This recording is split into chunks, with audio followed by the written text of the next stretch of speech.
Yeah. Welcome to Industrial Amputation, where you may always expect the unexpected. Today we have with us master bassist, drummer, producer, actor, partner of Maine Custom Bass, and close friend of our host, Charles Levi, the Invisible Man himself, Mr. Kenny D. James.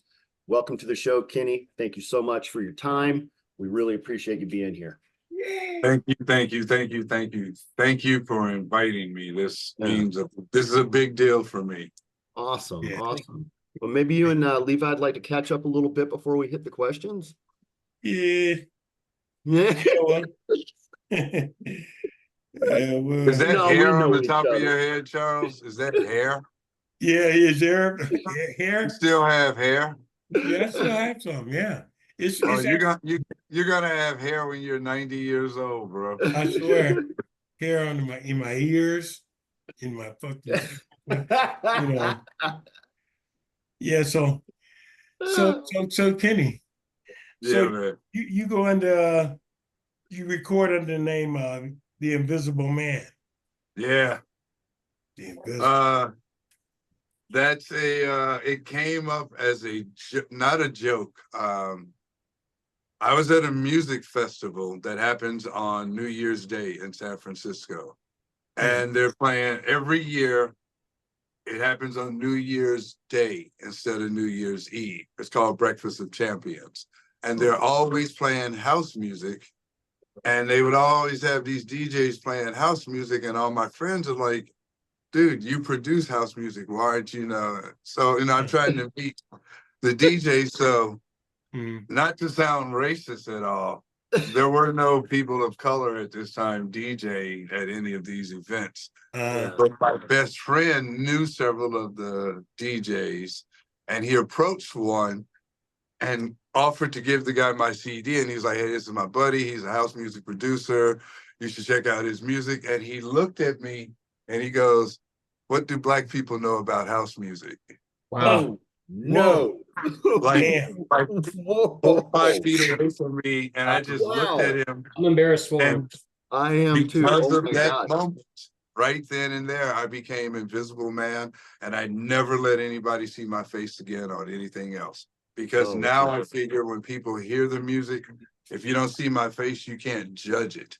Yeah. And that's what I was being done. And before he had done it, one of my own relatives, who is a Republican, invited me to this event at Sturgis. And I told him, I don't think that the people at Sturgis would be interested in my music. And my cousin said to me, oh, we listen to rap music. Damn. So now, and I've never been a rapper in my life, but Oh my God. the whole pigeonhole thing, I just had an issue with that. And having listened to so much music growing up and having so many different styles that I like to involve in music, to get pigeonholed because of race just bothered me. So I was like, okay, I'm gonna be the Invisible Man and not let anybody see my face ever again. Yeah. And I started. And again, it was a way for me to help artists. I started letting people design my album covers for me. So they could do cartoon stuff and whatever. Yeah. And then once people started buying the albums, then I put everybody on the cover that was involved. Right on. And it was amazing how to see the mouths drop of people. That's fucking holy awesome. shit, that dude rapping is Mexican. Oh my God, that girl's Russian. Yeah. Because they had nothing to go by but cartoon characters on album. God, that's fucking awesome. That's how it came about. Do you know who Gary Newman is? Yes. When he first was trying to get a record deal, he recorded a lot of stuff that ended up being the Two Blade Army album. He recorded it as punk songs, just to be able to get noticed and get a label deal. And then he's like, okay, switch it all up. And they've released that as 1978, The Plan.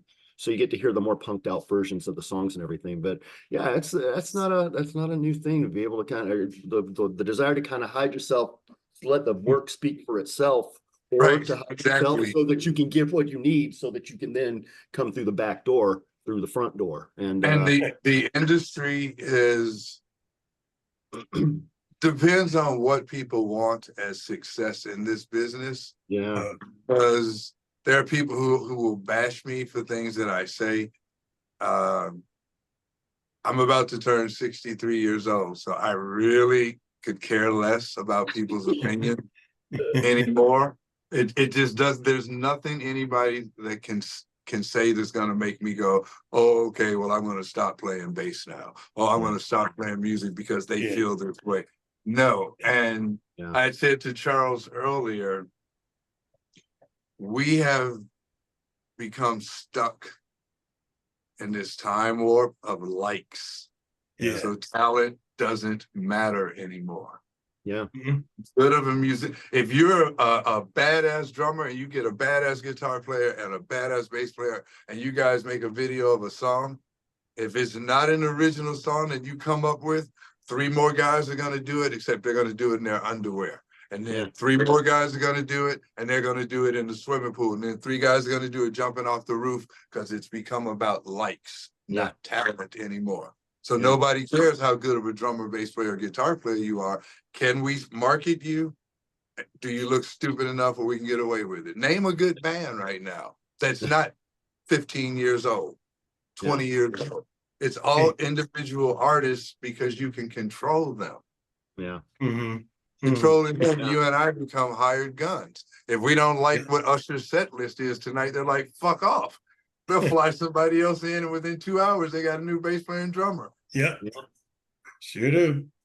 We don't matter anymore. And when I left America and saw how appreciative people are outside of this box of likes and social media, that's what made me say, I'm not going to retire from this. I'm going to keep doing it. I just can't do it here. Yeah. Yeah. Can't do it here anymore. No. Yeah. Love So it. you're moving. Yeah, I'm shutting this down. We're opening up a school in Taiwan. We're at 90, I don't want to jinx myself. We're 95% in on a building in Taiwan, in Taipei. This guy from, I want to say he was from, it might be Atlanta. He's been in Taiwan for over 20 years. He bought an old movie theater and turned the entire thing into a recording studio. Oh, wow. Wow. So what was the room that you would go in to watch the movies has become the live room now, where he does the orchestras and all the strings, because he can set up all these crazy baffles. Then he has these rooms where he'll do small mixes, large mixes for movie stuff. But he wants to get out of the business, and there's all these rooms there that are just sitting there. Yeah. So we're basically going to take it over, take the empty rooms, make those into classrooms. Our goal is to bring, there's a couple rooms that we can use to hold maybe 200 people, where we can do headphone concerts. Also, we're going to implement all this type of stuff. But our main goal is to turn it into a school of the arts, all within one building. So we have fashion, photography, recording, everything, anything that encompasses arts, we would like to have it within that building, so we can have students there. It's literally like when you're in grammar school. You're an hour in here, an hour in here, an hour in here. Yeah. And every night you're doing something different. And the kids over there want to learn. Whereas I found the kids here, they keep telling me, well, this is what they told me on Google, how to mix the song. Okay, well, let Google mix your song for you. Google, I can't compete against Google, or YouTube. I can't compete against, well, this guy got 100 million hits on YouTube, and he said you should turn the treble up really high. Yeah. Okay. Right on. Yeah. So I'm done. My brother and I were set Jump in with both boots, man. We were going to do a TV show, not like a podcast, but an actual TV show. And some people I knew from Hollywood came to me and said, look, instead of having this with the big houses in Hollywood, take it to PBS, because PBS is all over the United States. and everybody gets PBS. Yeah. So we had everything on point, the idea, the concepts, everything. We're all set up in my house to shoot. And I went to the store, and on the way home from the store, it was almost like being slapped in the face of, why are you at your age still trying to convince people why this is unhealthy, why this is not safe, why this isn't smart to do? Yeah. When they don't really care. And again, if we do this TV show of two guys talking about whatever issues, what makes us different from anybody else? Yeah. Nothing. Absolutely nothing. Because at the end of the day, there's still censors we have to go through. Yeah. Oh. I run a business where I'm trying to sell bass guitars. I can't say what I feel about politics and religion because I can't offend anybody. I don't want to ever offend anybody, but because of my businesses, I have to be silent on a lot of topics where I tell people my new word is disappointment, and learn the art of scrolling. When you see something, just ha ha ha. Scroll away, baby. Because by the time you scroll, you can't go back to see it again because it's changed that fast. Yeah. Yeah. That's true. No, it's a funny world we're living in now. Yeah. I don't know if it's because I'm getting older and less patient, or older and wiser. I think it's probably a little bit of both. A little bit of both, yeah. I know that. Remember when we were younger, like when we were teenagers or kids, we would go to the family picnic or someone's house for dinner, and they'd go, "Hey, don't fuck with Uncle Joe over there. He'll cut you out." We're Uncle Joe now. We're all at Uncle Joe's age where we don't have the patience for that stuff. That's right. We came up where we communicated with each other, whether it was about music, movies, it didn't matter what it was, politics, we disagreed. We sat down and argued face to face about it, over a beer, over a joint. It didn't matter, but the next day, we didn't show up at your house to set it on fire. No. You didn't walk out with a knife in your gut, No, none of, and now keyboard courage has turned into blow up their house. Yeah. And we keep evolving into more and more Cro-Magnon than we do smart human beings. So it gets harder and harder. This little room right here for me, I come in here, I light up, and I go to work. Yeah. Nobody bothers me. I talk to my musician friends who are doing the same thing, and we keep each other balanced. When I talk to you, Charles, when I talk to you, we don't even talk about music. We talk about how each other's doing. Yeah, exactly. And that's because of the respect musicians have for each other. The people outside of our circle, they don't understand we have a life outside of playing an instrument. Yeah. They think we pick up the bass guitar, we walk on stage, and we're Mr. Cool for an hour and a half. I know. And that's the whole thing. There's no preparation. There's no paying your bills. There's no vacuuming your floors, dusting your house, fighting with your wife, taking care of your children. You're just Mr. Rockstar, Rockstar. Yeah. It gets to the point where you're like, no more, dudes. It's like living in Hollywood is not for me.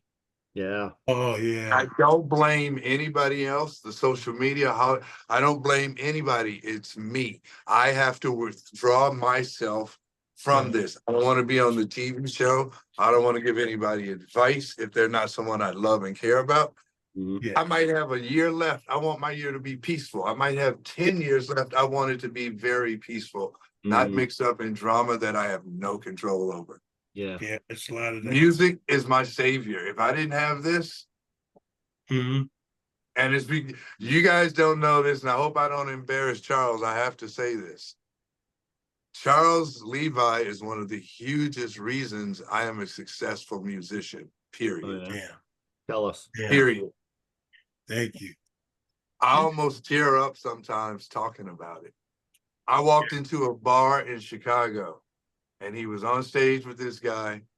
They had a drum machine, and I had never seen any brothers on the north side of Chicago performing at all, doing music that wasn't funk.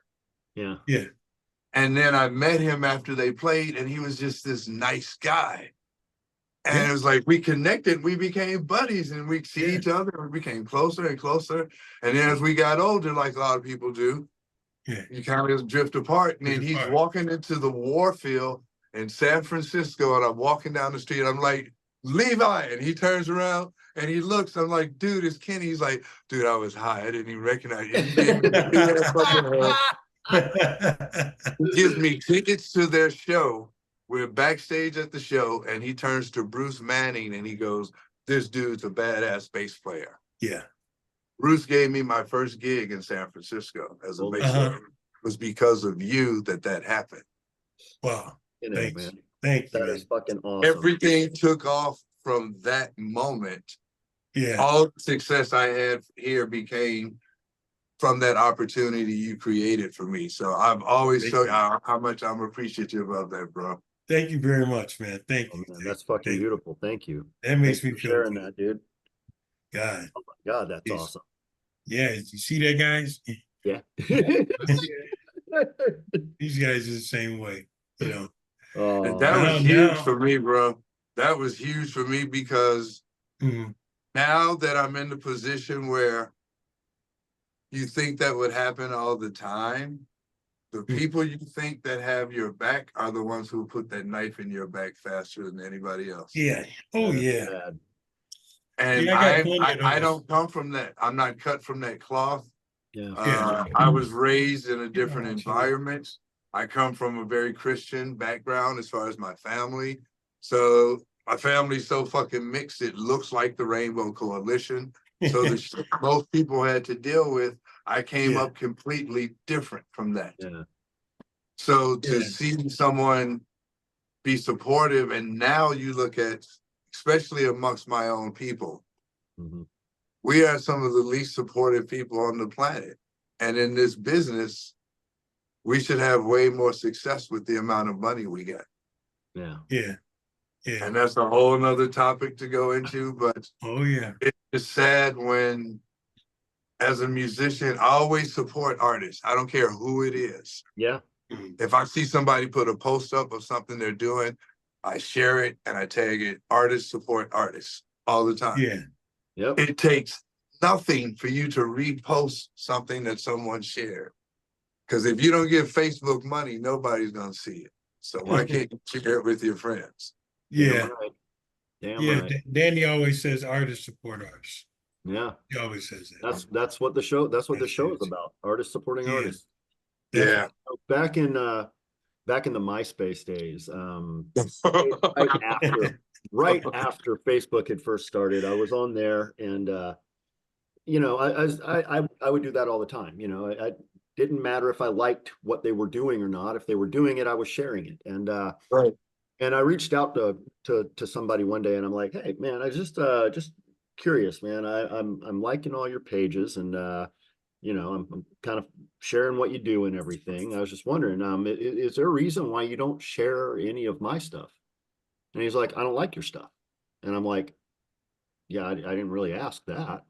He's like, what, you want me to share your stuff even though I don't like it? And I'm like, I haven't even listened to your stuff, and I'm sharing it. Wow. Oh, and it doesn't matter if I like it. I know you're an artist, and I'm trying to support you. That's what I'm asking. And he's like, oh, huh. Yeah. And I was like, all right. Gee. So No, the flip side to that though, every Yeah. person like that, and I'm trying to have this philosophy that every time you meet somebody like that, there's two people over here who aren't that. that's right. I'm That's really, absolutely right. really trying every day to hold on to that, because I want to believe we're better than the way we carry ourselves right now. Yeah. I Yeah. refuse to believe everybody's going down that same rabbit hole. I just, Mhm. and again, I bite my tongue because I don't want to insult people. Yeah. Yeah. Oh, yeah. Backhand. So, Mr. Producer Yeah. and Mr. Artist, you have 15 albums you've produced of your own music when the Invisiblemann Volume Series. Yes, sir. 2022, you released Volume 15. I've been listening to some of the previous volumes. I'm blown away, man. Versatile doesn't quite do you justice. You Oh, are really? all over the damn place. You Yeah. run the gamut. I mean, jazz, funk, gospel, rock, pop. I mean, it's Thank you. it's on. and it's all of it. All of it is as smooth as melting butter. It's Thank you. Thank dude, you. I I mean, appreciate it much, man. I couldn't tell. You're bouncing playing styles all over the place. It seems like. I mean, you've got slap. You've got. I think I heard some pick on some of your basses. No, just Did I? No. I play like it's a pick, but it's just my thumb. Okay. All right. Yeah. You just Yeah. Just can you take us through working on volume 15, please? Because I didn't get through that one. I couldn't find that one to play it. No, 14. It's 14 volumes that's done. 14. 14, Yeah. 15 is the one I'm working on Oh, now. that's no wonder I couldn't find it. Yeah. Okay. 14 All right, cool. was So take us through 15, what you're working on right now. since 14 was this one. Yeah. Yeah. Yes. Okay, The that Intergalactic was Funk Coalition. that was for me the ultimate of everything I've done. Everything you've done. Everything I've done. I don't know if you guys noticed on my last in the credits on my last couple albums, I was very, very, very, very, very, very, I can't say very enough, fortunate to become friends with Rodney Curtis and Greg Boyer. Rodney Curtis is the bass player. He started playing with George Clinton when he was 18. He went from George Clinton to Maceo Parker. Enough said right there. Yeah. Greg Boyer went from George Clinton. He's played on everybody's jazz album. Then he became the trombone player with Maceo Parker. So again, Yeah. then he played with Prince. He played with Prince until Prince passed away. Yeah. So every time I did an album becoming buddies with these guys, I sent them all my tracks.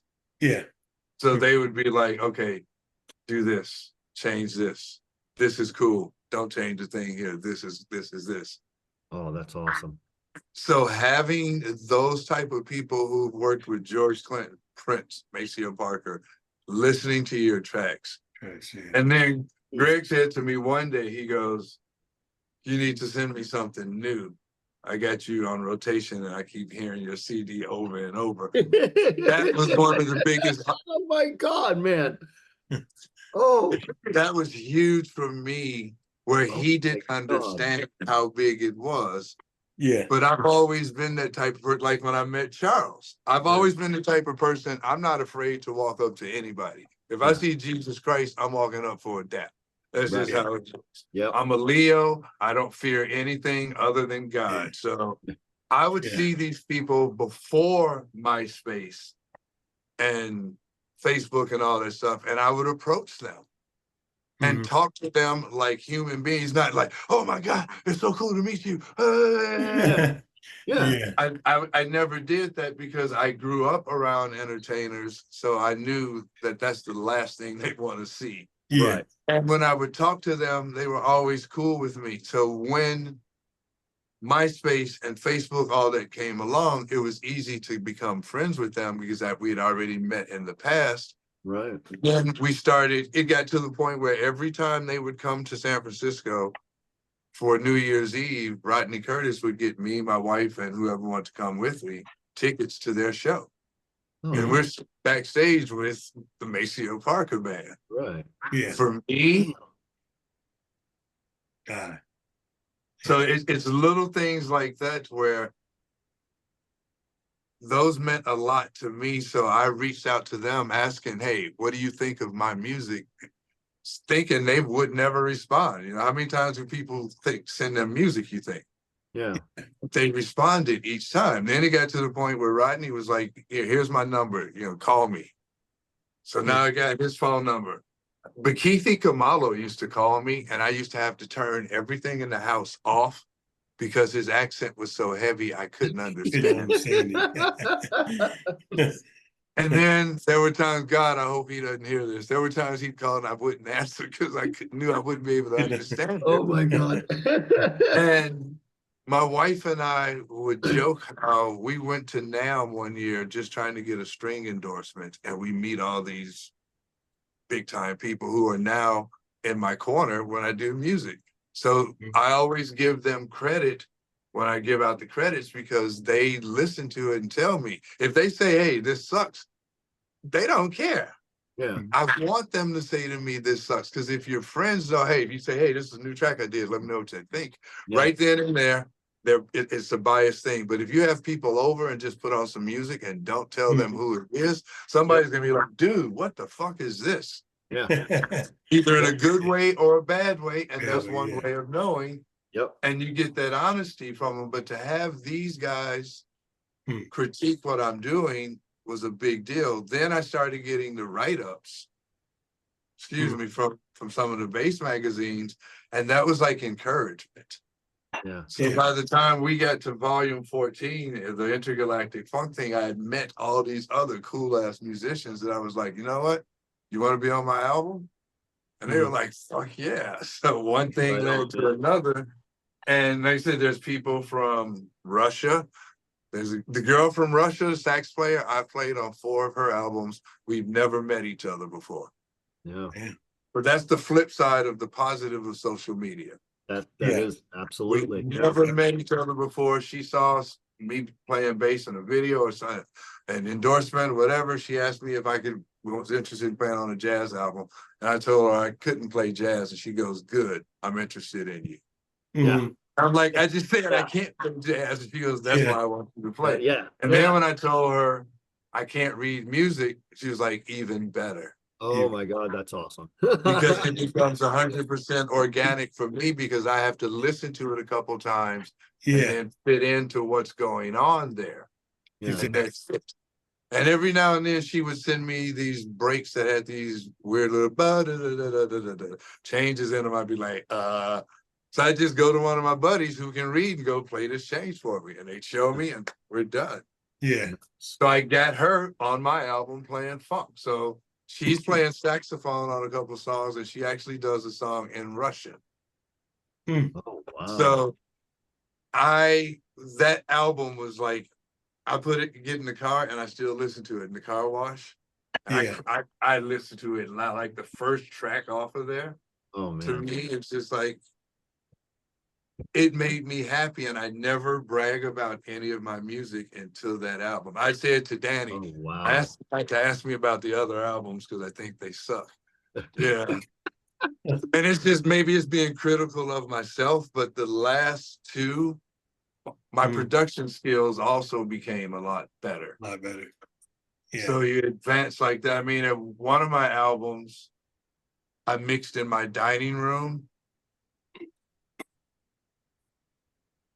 with these monitors. Oh, there you go. Yeah.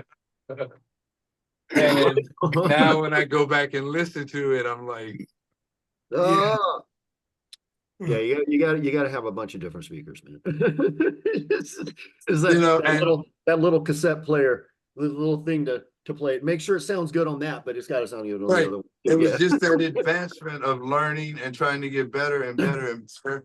And now it's at the point when I was in Taiwan, I was just sitting in the corner.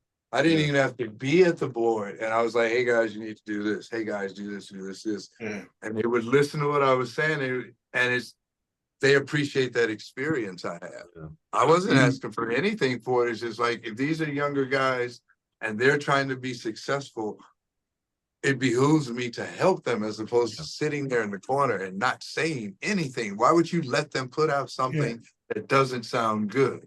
If you're really a musician, you should care about everything everybody puts out, whether you like it or not. Yeah. I don't care if it's hard rock, metal, folk, country, doesn't matter to me. If you're a musician, you're trying to do something creative, all hands on deck at all times to help that, you know. So for that album for me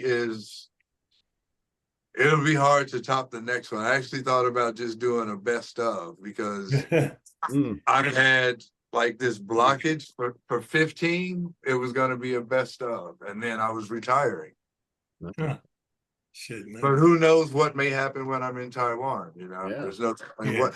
The guys I played with on the last tour, were so inspiring, Awesome. beyond inspiring. Yeah. These young, and I'm thinking these guys are in their late 30s, or they're in their 20s, and to know and hear music the way they hear it, they need to be lifted up and given that push. Nice. Yeah. So That's I heard some vocals on some of the tracks that I was listening to on your Invisible series. When you're one, can you introduce us to some of the guests that appear on the releases? And two, for the tracks that have vocals, who writes the lyrics? I do everything. Excuse me. Yeah. I play all the instruments, except for the song that Marina Zadora plays on, who's the Russian girl who plays saxophone. Yeah. Even the other songs with saxophone, I'm actually doing it on keyboards. Oh, So wow. I did all the instruments, all the production, all the writing, everything. Wow. Yeah. You're an impressive guy, my friend. What do you look for in collaborators for your music? I'm sorry? What do you look for when you for collaborators that you work with for your music? What is it that about someone that makes you want to work You with know them? what? God, this is gonna sound corny, but I have to be honest. I'll go in my studio, I'll light up a joint, I'll put a drum beat on, I pick up one of my basses or a guitar, and I start playing. Mhm. At some point, something that I'm playing is gonna sound good, and I'm gonna stop. I'm just gonna turn, and I'm gonna hit record and turn right back around and start playing that bass line again. And then I'm gonna play a change while I'm playing that, and that's where it starts. Then I go downstairs, take my laptop with whatever I put on here, put on my headphones, go downstairs where my drums are, and then I put a real drum, electronic drums, but I do an actual drum beat behind it. Oh, wow. I use loops on the songs, but 85% of it is me playing drums. Oh, wow. Okay. That's impressive, Yeah. man. And I can't read music, that's why I can't write music. Yeah. So all I feel those that. solos, the guitar solos that you heard on any of those songs, Yeah. once I play them, it's a wrap. That's it. I know that feeling real well. It'll I'm never be not played trained again. for music. I'm an artist. I do all kinds of mediums. I'm not trained. I don't read or write music. I make noise. I can make stuff that sounds good, but I don't know what the fuck I'm doing. I can never play the same solo twice, whether it's a bass solo or a guitar solo. And I swear to God, I have tried Yeah. to play a bass solo that I did on a recording, and it just does not. Yeah, it's just gonna be different every single time. You know? It's what it is, and Yeah. I've actually I played with Bonnie Raitt's producer and drummer on a gig once, and I was the only person in there who did not have a sheet of paper in front of me. Oh, wow. And they kept having to start over and start over and start over. And he looked over at me and he said, "Sometimes greasy is better than sleazy." And I was like, thank you so much, because I've always been given a hard time about not being able to read music. And Yeah. I've had these guys, it's like, if you can't be serious and blah, blah, blah, blah, blah, blah, blah, blah, blah. Yeah. And I've been in situations where me learning that song came in better than you having that sheet music in front of Yeah. me. Yeah. Perfect example. We did a show in Taiwan for this. It's the Autumn Moon Festival, which is a big deal. And they wanted us to play "We Are the Champions," Queen song. Yeah. Yeah. I know that song. Who doesn't know the song? Yeah. I didn't know it on bass. Oh. It's a very complicated song on bass guitar. It's not your basic boom, boom, boom, boom, boom. It's a lot of stuff going on. So I spent like a week learning it. The night of the gig, they tell us, we're going to let the headliners do it. So you guys don't worry about it, because the award ceremony they're going to do was delayed. Cool. I got no problem with that. They're on stage and they start playing it. The wind kicks up and blows sheet music everywhere. Everywhere. They can't reach. So Oh what happened? no. So you ended up having to play, yeah? You don't know the song now. And for me, that's my argument with people when they tell me that. If you play in the orchestra, how many times have you played Beethoven's Fifth? Yeah. And you need sheet music to remember that when you're performing? Mm-hmm. When I go see a band play and you have a sheet of music stand in front of you, I just, you can do something I can't do, and I should learn to appreciate it. Yeah. There you go. Yeah. That's take That's it, what I'm gonna say on Oh, that. yeah. wisely. I could see that whole mom Wisely in the put. back of your head going, don't say nothing bad if you can't say Right. nothing nice. Exactly, man. Yeah, I know if I'm playing with a band that has string players and stuff, I'll always make a note to myself to play something, play a sax part or a trumpet part. I'll play it. Play that line with Yeah. And they, just to get their attention, they look and they'll go, oh, okay. I'm Oh, right talking on, man. within the ensemble. Yeah. And right. You're paying attention. yeah, I'm paying attention. And then they take me seriously, because they sit there with the sheet music, That's the other part, being taken seriously Yeah. by people, because I think because you read music, I respect that. I really, really do. But if all you can do is read, then you can't groove. Yeah.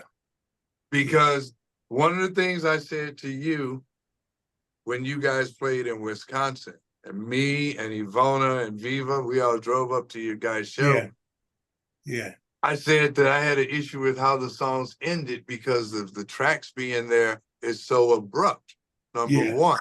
Number two, if the crowd is really into a song you're playing, you're going to end it. Whereas opposed to let that groove ride, man. Yeah. I've done shows where I have 15 songs on the set, and I promise you, we're not getting past 7. Yeah.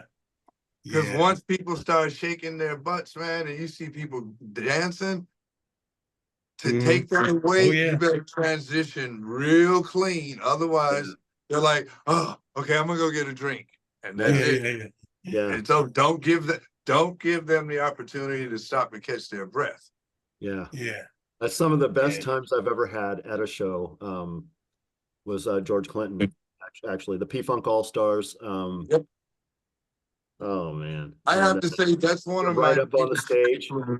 Oh. As far as live shows, because I've like people go see the Grateful Dead, I would go see them, but because I wasn't a partier, I would see them to learn. Yeah. And I would go watch Dennis Chambers the first night playing drums. Then I'd go the next night and watch Rodney Curtis on bass. Oh wow. Then I'd go and watch Bernie Worrell. And every time they played, every night they played, I would go. And if it was just one night, I'd spend this song watching this person, this song, and the whole night I'm just going back, excuse me. And I'm not trying to get up front so I can go, ah! I'm trying to watch what they're doing when they play these fucking songs. Because when I hear, I swear to God, the drummer's got a third arm. Yeah. So I want to know how he's doing triplets over here and playing at the same time. Yeah. And then I watched Dennis Chambers do it, and I went, okay, I won't be doing that. Oh my God. Yeah, no, I've been lost watching different guitarists. What's his name? Colin from Wire. God damn it. I can't remember his name right now. Lead singer, lead guitarist of Wire.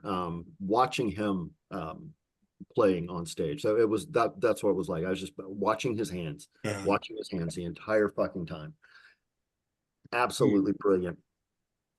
I can tell. Those are the things, that's how you learn, I think, is Yeah. from watching the people that you admire. Yeah. Remember Don Kirshner's rock concert? Yes. Yeah. Absolutely, I do. Yeah. Dude, Yeah. I used to beg my mother to let me stay up to watch Yeah. that because it didn't come on until 11 o'clock. Yeah, And it then was the it was the midnight late special night. came Yep. on after. Yep. And Yeah. I just wanted to see those two shows. I was so good in school all week. So when the weekend came, I Mhm. could watch those two shows. Is that for me? When I Yeah. saw Earth, Wind, and Fire Oh, and Herbie wow. Hancock, Yeah. I was just like, what the fuck is this? Yeah. And then I got to see Larry Graham and Graham Central Station Yeah. at State Fair when I was in the 7th grade. Oh my And I God. went home and my mother thought I was drunk. I was just like everything I knew about music had changed that afternoon for me. Yeah. Everything Yeah. was just like, no. How do you beat on your bass guitar like that and get that sound? Yeah. Mhm. Yeah. And Yeah. you know, and that was life changing for me seeing stuff like that. And Yeah. now, Yeah. It's like, yeah. I remember watching Larry Graham. Oh man. When I saw him in Sliding the Family Stones, when I saw the movie Woodstock, Yeah. you know, I was like, wow, they just pumping. The yeah, music's throbbing. And Yeah. then when I saw Graham Central Station, he was still playing and singing, you know, and so I'd watch it big time. Seriously, that was the other thing because he played and sang at the same time. yeah, yeah, That was a big deal for me. Yeah. Geddy Yeah. Lee, I'm a huge Geddy Lee fan Mhm. for that reason. Yeah. yeah. And this will sound weird to people. I'm not a big Rush fan. I think their guitar player is fucking amazing.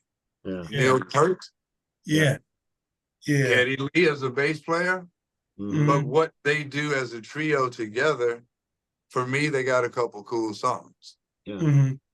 I'm Yeah, not into as deep into that style rock Yeah. as a Yeah. lot of people are, but as musicians, I respect the hell out of those Yeah. dudes because yeah. Mark King from Level 42. Oh, Yeah. yeah. Oh yeah. Oh my God. You know, Yeah. what can you say about that? You know, there's so much talent out there, and it's turned. You know, we touched on it earlier when I said the thing about the likes and social media. Mhm. Yeah. These big name people that we know, because of the great music they put out, Yeah. they now have to compete against You know? different Yeah. music, Yeah. and Yeah. the effort they put into it far Mhm. exceeds the effort I see being put into music now. Yeah. Mhm. And they don't get the flowers they deserve for what they've done. Yeah. Yeah. And it's too easy to forget where we all got it from. Yeah. It's Mhm.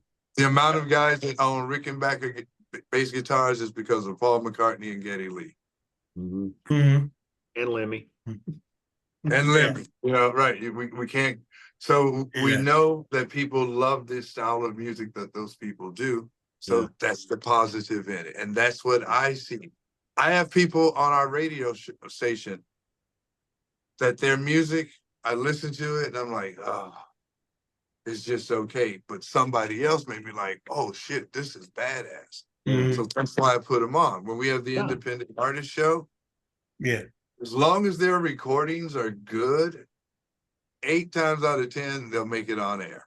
If the recording quality is good and you don't have any foul language referring to women as bitches and hoes and calling people the N-word, and if Yeah. any of that's going on, you're not going on my station.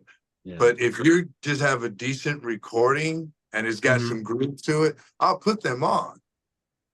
Mhm. What other station's gonna do anything like that to help artists out? Yeah. That's what I mean. Yep. I mean, you know. So we have to compete against that. So that's how I try to give back to what talent is out here. Yeah. Yeah. Yeah. So now you acted. Yeah. Acting. I'm in Hollywood, man. You got to pay bills. Remember? Yeah, That's yeah, right. That's right. yeah. I actually did my first acting role when I was in Chicago. Still, Oh, were, um, were you with what was the talent agent? What's the agency? It was the agency. Because I did. no, I didn't get with any agency. Okay, okay, yeah.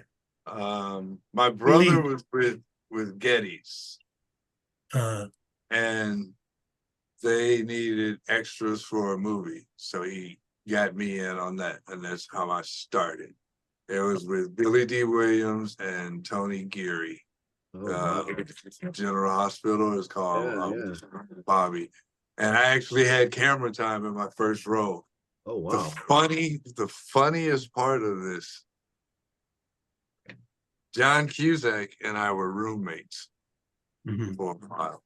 Oh, So wow. John would get me work on movies, and I started feeling guilty because I wanted to do music, but I was getting this movie stuff, and I would think there's some dude out here who would kill to have this Yeah. Yeah. part I have in this movie. So Uh, literally, I felt guilty about that stuff, uh, and I really didn't want to do it anymore. So I started doing it for fun. Yeah. yeah. It happened again. It was because I had free time on my hand, and I had all these friends that were doing this background work. And Yeah. I'm like, how much you make doing that? And they would tell me what they make. I'm like, just for standing around in the background, you're making $250 a day. Really? Sign me for that one. Yeah. And I'm in. nothing happened at first. It was interesting. And we would go to the Bill Maher show. There are all these TV shows that you can be a paid audience membership on. So my wife would sign us up. So we would go to Bill Maher all the time. And I like his show. So it would be date night for us. We'd go to the Bill Maher show, then we'd go out to dinner, and it'd be like a 2-hour drive home. So we'd hang out in LA for a while, then come home later. So Yeah. Friday night would always be like a fun night for us, whatever. So they started asking people to be on the court TV shows. Mhm. So now I have to use discretion in describing this. Yeah. I auditioned for Judge Maybelline Oh. and got the role as Armando, which we've all got to laugh at. So it's a half-hour show. So they do 2 segments. So that means one segment is 15 minutes long with the Yeah. commercial in it. Yeah. So that was my very first TV thing. I'm doing a dialogue back and forth with Judge Maybelline. Oh, wow. So all of a sudden, all these people start, hey, you want to audition for this? You're interested in this? And just, Yeah. I never took any of it seriously. So Mm. I would audition for something and then come back in my studio and go back to work. And then my wife would come like a couple days later. She goes, hey, you got the part for this. Oh, they want you to come in for this. So they want you to do that. I'm like, what, really? And I think because I didn't have the Hollywood actor attitude towards it, that's why it worked out for me. Oh, Yeah. yeah. Yeah. And it was fun for me because I use it to network. Yeah. 99.9 of the people on a lot of these, I won't say 99.9 of the people under the age of 35 are sitting there doing this on the movie sets. They don't talk to each other. They don't interact with each other. And that's the modern day we live in. Yeah. I got a radio station. I have a t-shirt line. I'm opening a school. I'm selling bass guitars. I'm interacting with every fucker on this movie lot. Yeah. Because Yeah. I don't know how many people out here, kids, daughter, might want to buy a bass guitar, Yeah. might like my t-shirt line, might want something on the radio, might want to listen to the radio show. I don't know, but I'm not going to find out by sitting there on my phone looking at Instagram. Yeah. Yeah. Yeah. Yeah. So, and I enjoy talking to people. I don't talking to strangers is not a big deal to me as long as you don't smell and you're a nice person. Hey, yeah. Long as you ain't stank up. I don't have a problem with that. And it's a lot of times you'll see people that they're so afraid to open up to people in Hollywood because you can't be vulnerable. You got to be tough all the time. And, you know, I'm such a go-getter. It's that pretend world we live in. Yeah.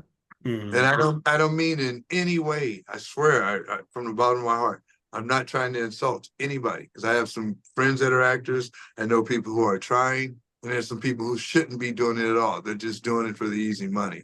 Yeah.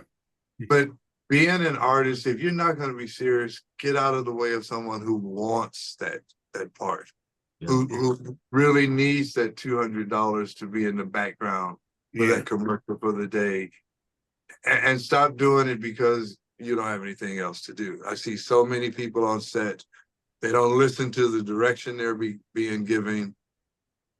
You're there for a reason. You're there to do background or play a certain part. Do it, Yeah. enjoy it, get paid, go home. Yeah. I love going on the sets because the majority of the time I'm learning something Yeah. all the time, watching them set up shots. How many Mhm. times they reshoot something? I can ask the production assistant, why did they reshoot that? You know, I don't know if you remember Jim Kaleo, the original drummer from Naked Reagan. Oh, Wow. yeah, I remember him. Jim's my business partner. He's my business partner. Oh, no way. Yeah, so we have Maine? plugged. I'm sorry? Is that for Maine? No, he's my business partner for Plugged Music. Oh, for Production. Plug Music. Okay. So he and I have been working together 30 years now. Hmm. So having him, and you know, he's been heavily involved in a lot of the stuff that I do because he's a little older. Yeah. He's a lot wiser than me in a lot of the stuff. Yeah. And I don't mind listening to other people and learning more, man. You know? Didn't one of the guys pass? Or one of the guys from From Naked Reagan? Yeah. You know what? I never knew any of those guys other than Jim. Oh, okay.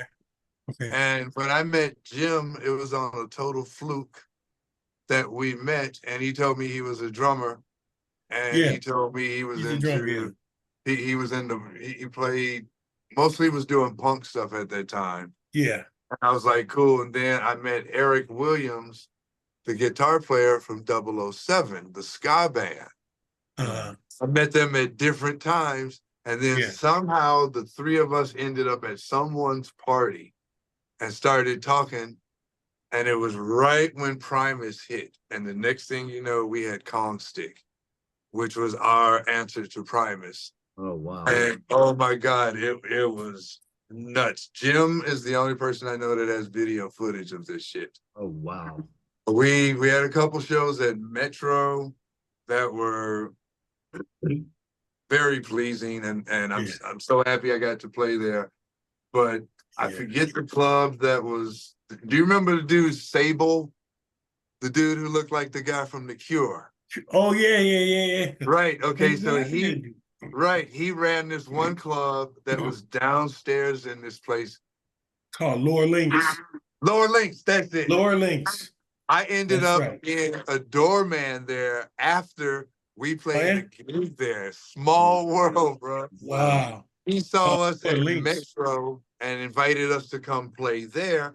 And we're thinking, what is this place? Dude, we got there. That place was so crowded, you couldn't move. And we were like, holy shit. Yeah. And from that moment on, Kong Stick, everything just went. It was one of those things where we didn't do a whole lot of gigs before people were calling us up and approaching us. Mhm. I think it was London Records. Some dude named Sean or something from London Records came to us. And because we wouldn't, I don't care about saying it, because we wouldn't do cocaine with the dude, he didn't want to do business with us. You want to do business. Yeah. Oh, Yeah, man. And like, he just took out some coke in front of us and sniffed it and slid across, and I slid it back to him and he pushed it back. I was like, no, dude, I don't get down like that. Mhm. And he goes, well, I don't think I can do business with people I can't party with. Yeah. And that was his second mistake. The first thing he said to me and Eric was, I don't know how to market you guys with a white drummer. You Wow. got that Primus thing going on, but you got two black guys, and then you got the white guy, and blah, blah, blah. And we were just kind of like, what? What?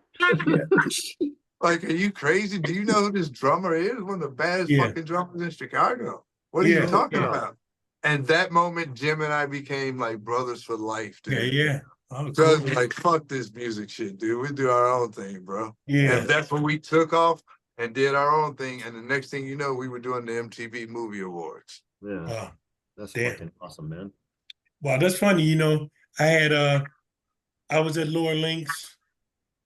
It changed it to like Houndstooth.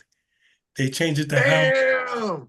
I can't Yeah. believe you remember this, dude. Yeah, and someone walked up to me and said, "Hey, Levi, there's some, they had a brother on the door, you know, and he comes up and he says, "Hey, Levi, you got some motherfucker saying that he's Alice is waiting for you. He's in a band called Alice something, and he's on a cast. He's got a cast, and he's on one leg and a crutch." And I said, "Yeah, let him in, man. What the hell, Because he said my name. That's cool, Right, right, right. So he comes, and it's Lane Staley. And it's Oh, like, snap. yeah, Lane's like, "Man, I've been looking for you. I went to the China Club, and one of the girls in the band said that you'll probably be over here." And he came, and that was when they were doing Lollapalooza and headlining Lollapalooza. And he said, "And I found you, man. I'm so glad." And and he's we hung out in Houndstooth, man. Dude, I can't believe the memories you Yeah, bring.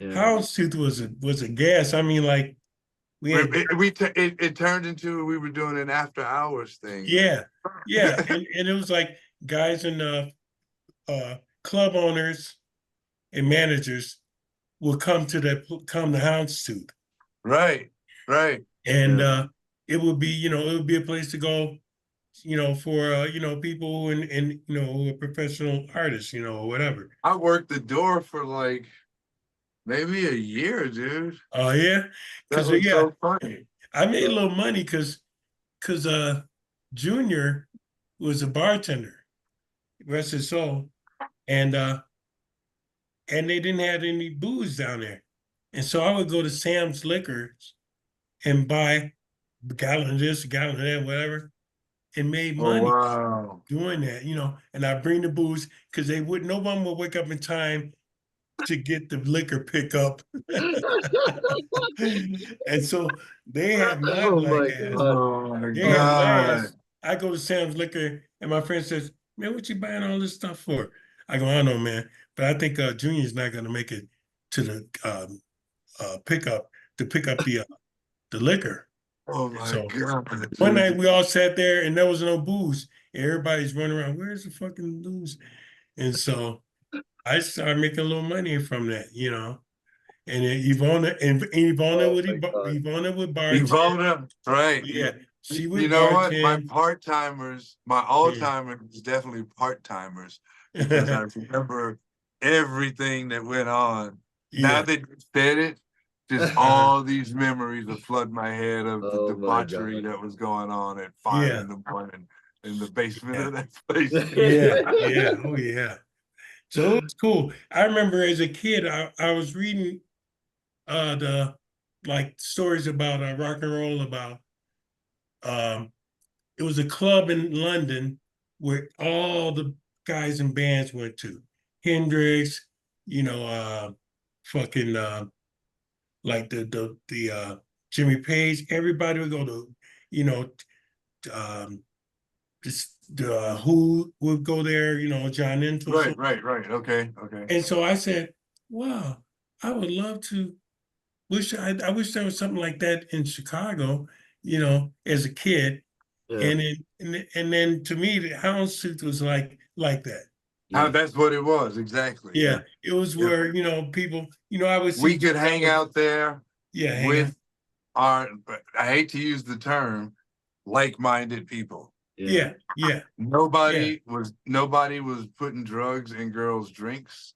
yeah. Right. No, Nobody was going to anybody's bags. Yeah. Everybody, if somebody was too fucked up, we didn't put them in a cab by themselves. We got in a cab with them and With took them. them to we were Yeah. pissed. Eh, We were mm, pissed, Yeah. but we took them home and made sure they were in bed, not Yeah. threw them in a cab, and we cared about each other. Yeah. It was a cab driver who at night he drove around. Would pop up. Yeah, he'd go to clubs like all of us, and then he would come and drive in, to the after hours, and he was the guy that was driving even if they didn't have money to get Right. home, Yeah. Right. and that was cool. That was really cool. Yeah. That was awesome. Man, I can't believe this. I was thinking earlier, Kimball. Oh my Big God. Kimball from Neos. Yeah, Kimball. Oh my I God. thought about him this morning, man. I heard he passed like about Yeah. 15 years ago. Yeah, he passed. He passed. Kimball came up to the he came up, he's from Evanston, Right. and he was hanging around us in Chicago at the lake by Addison Rocks. And he had a loud mouth, he was loud, and But he was a good dude, and he man. was a good dude in the When lake. he was working at Neos, Yeah. these 4 racist dudes was gonna jump me right when you turn to go in the door. They were coming out and they kind of approached me, and the door closed, and it was kind of like I thought Kimball saw it, but I didn't. Nobody was there, and they were all of a sudden by me.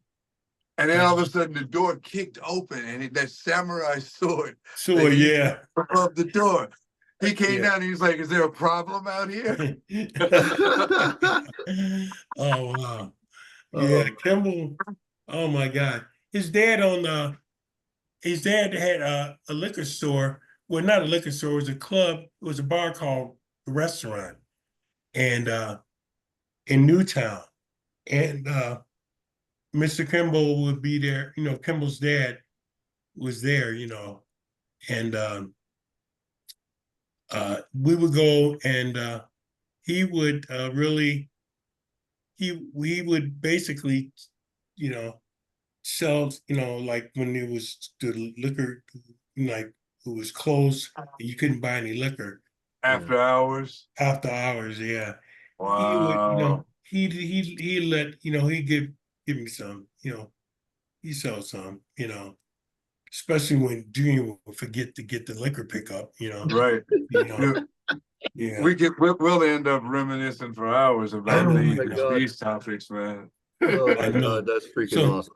So what's up with the main base, with the custom bases, main custom We bases? made a huge jump last week. We met with a possible distributor now Wow. Okay. from overseas. We're mass produced now. We're still doing the custom models, Yeah.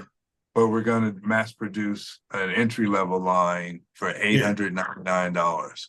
Oh, nice. The only difference between the specs of our customs and the $899 is the wood.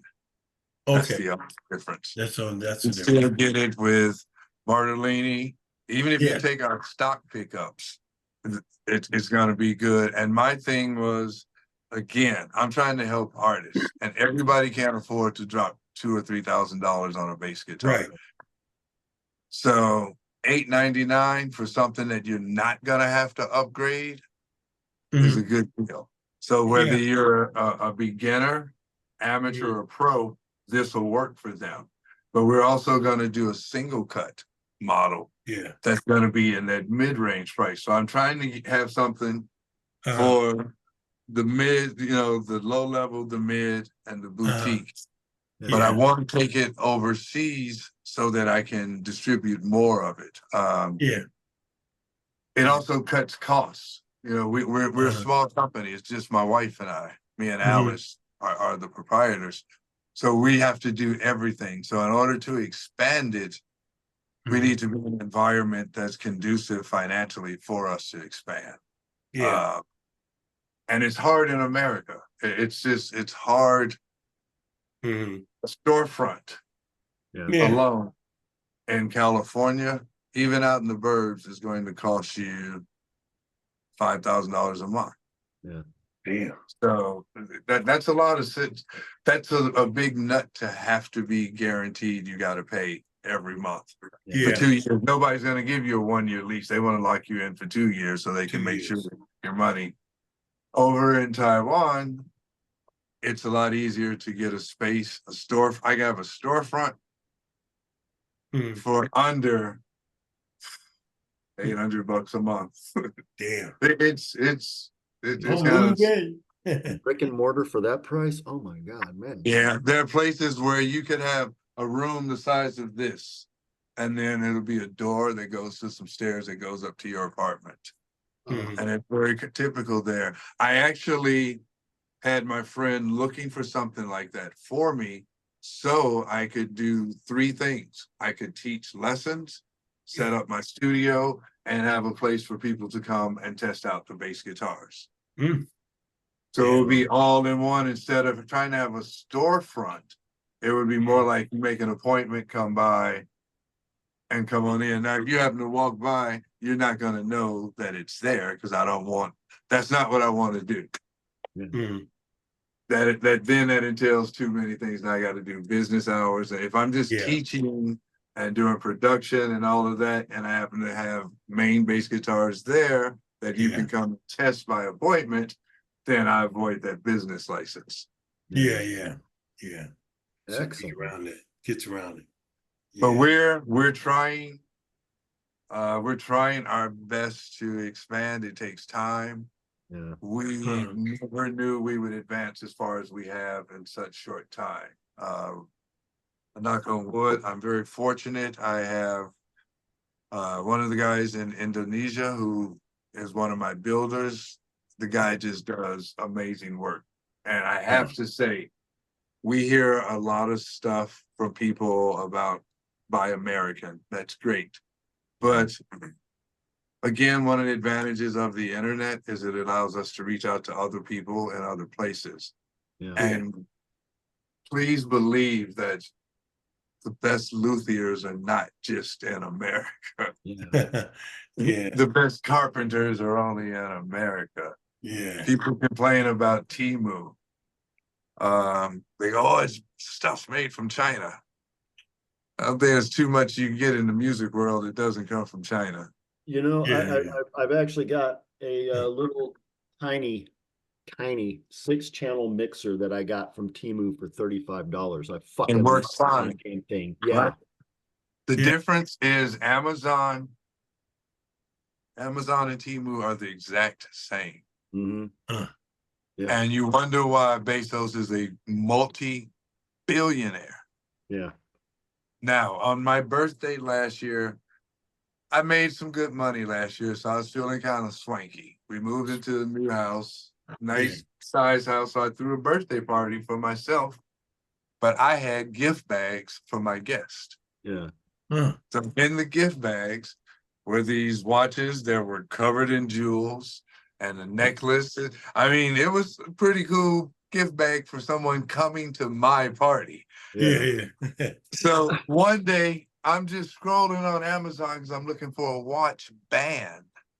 And I see one of the watches that I gave away at the birthday party for $65.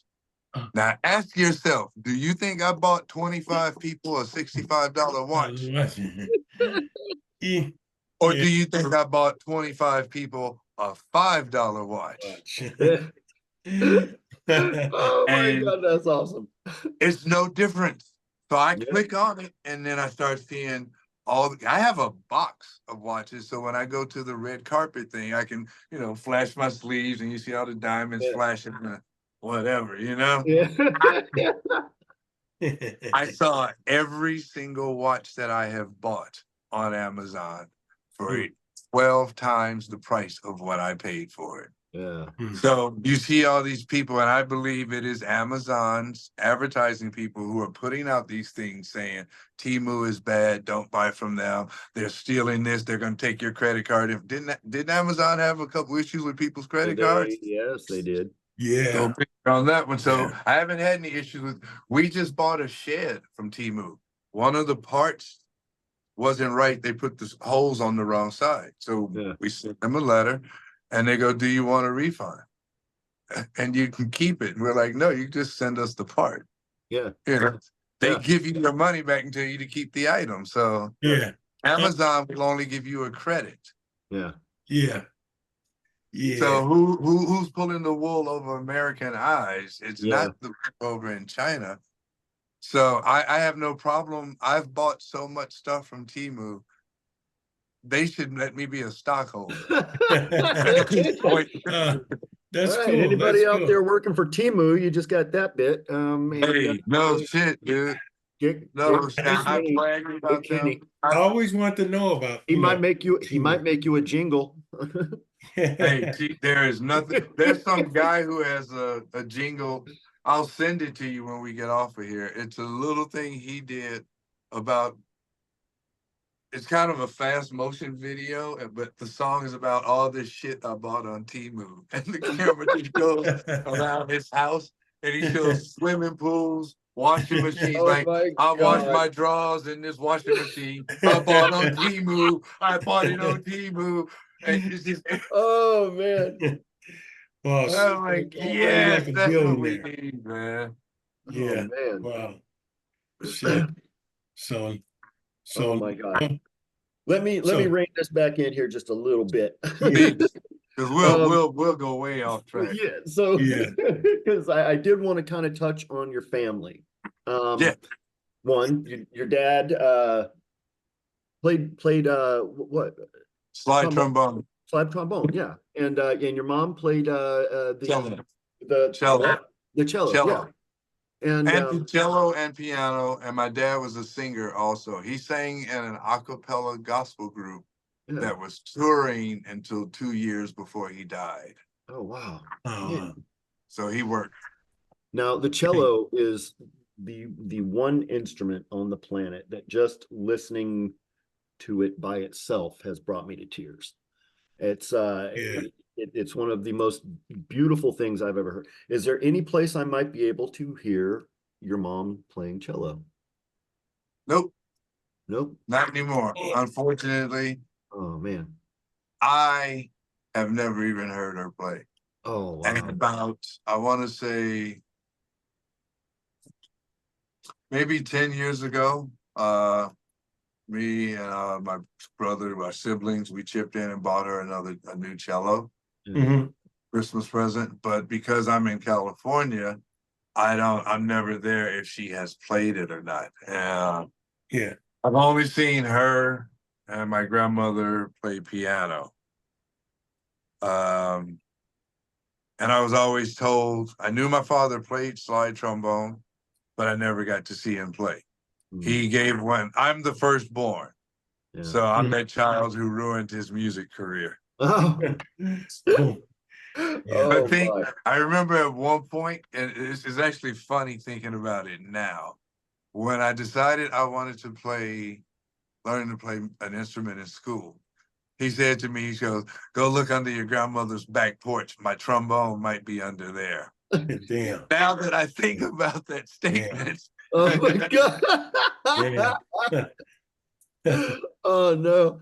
Oh no. might have been a little resentment in that Yeah. conversation. Uh, But Oh, my dad was so supportive of my music because maybe he didn't get to go as far as he wanted to go. yeah. I had a chance to go to France. Remember, Charles, when we had the au pair invasion in Chicago? Yeah. So I had an opportunity to go to France, Yeah. and like all I had to do was pack my bag. The place to live, the whole works was wow. there. And you know how the opportunity is so good that you need people to tell you no. No. And I went to my dad. My dad was like, pack your bags and go. You should go. Yeah. Yeah. And there was no resistance. And I didn't understand that at my age, Yeah. that he sincerely meant pack your bags and go. Yeah. And years later, he said to me, he goes, artists that go overseas have always usually had success overseas, and then they're welcomed back here. Yeah. And that's what Yeah. he meant when he said, pack your bags and get the fudge out Get of here. get out of here and go do your thing. Yeah. And everything that I did musically, he would brag, but my pops was so cool. His voice never got louder than this.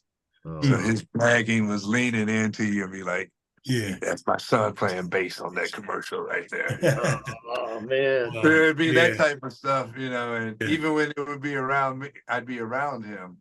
Yeah. He would never be like, oh, that was really cool. It was like, because he was an aficionado when it came to music. I would tell my friends, do not bring up music at my father's house. I don't care what you want to talk about. Sports, we cool. Politics, we cool. Religion, it's going to be a while, but we cool. But do not bring up music. And they'd always be a smart ass and bring it up, man. Yeah. He would grab an album. He used to be an AM radio DJ. So he would grab an album that he knew you have never heard before. And he would put it on. And he'd be like, listen to this right here, young boy. You ever heard him? Watch him go from the A flat to the C sharp, blah, blah, blah.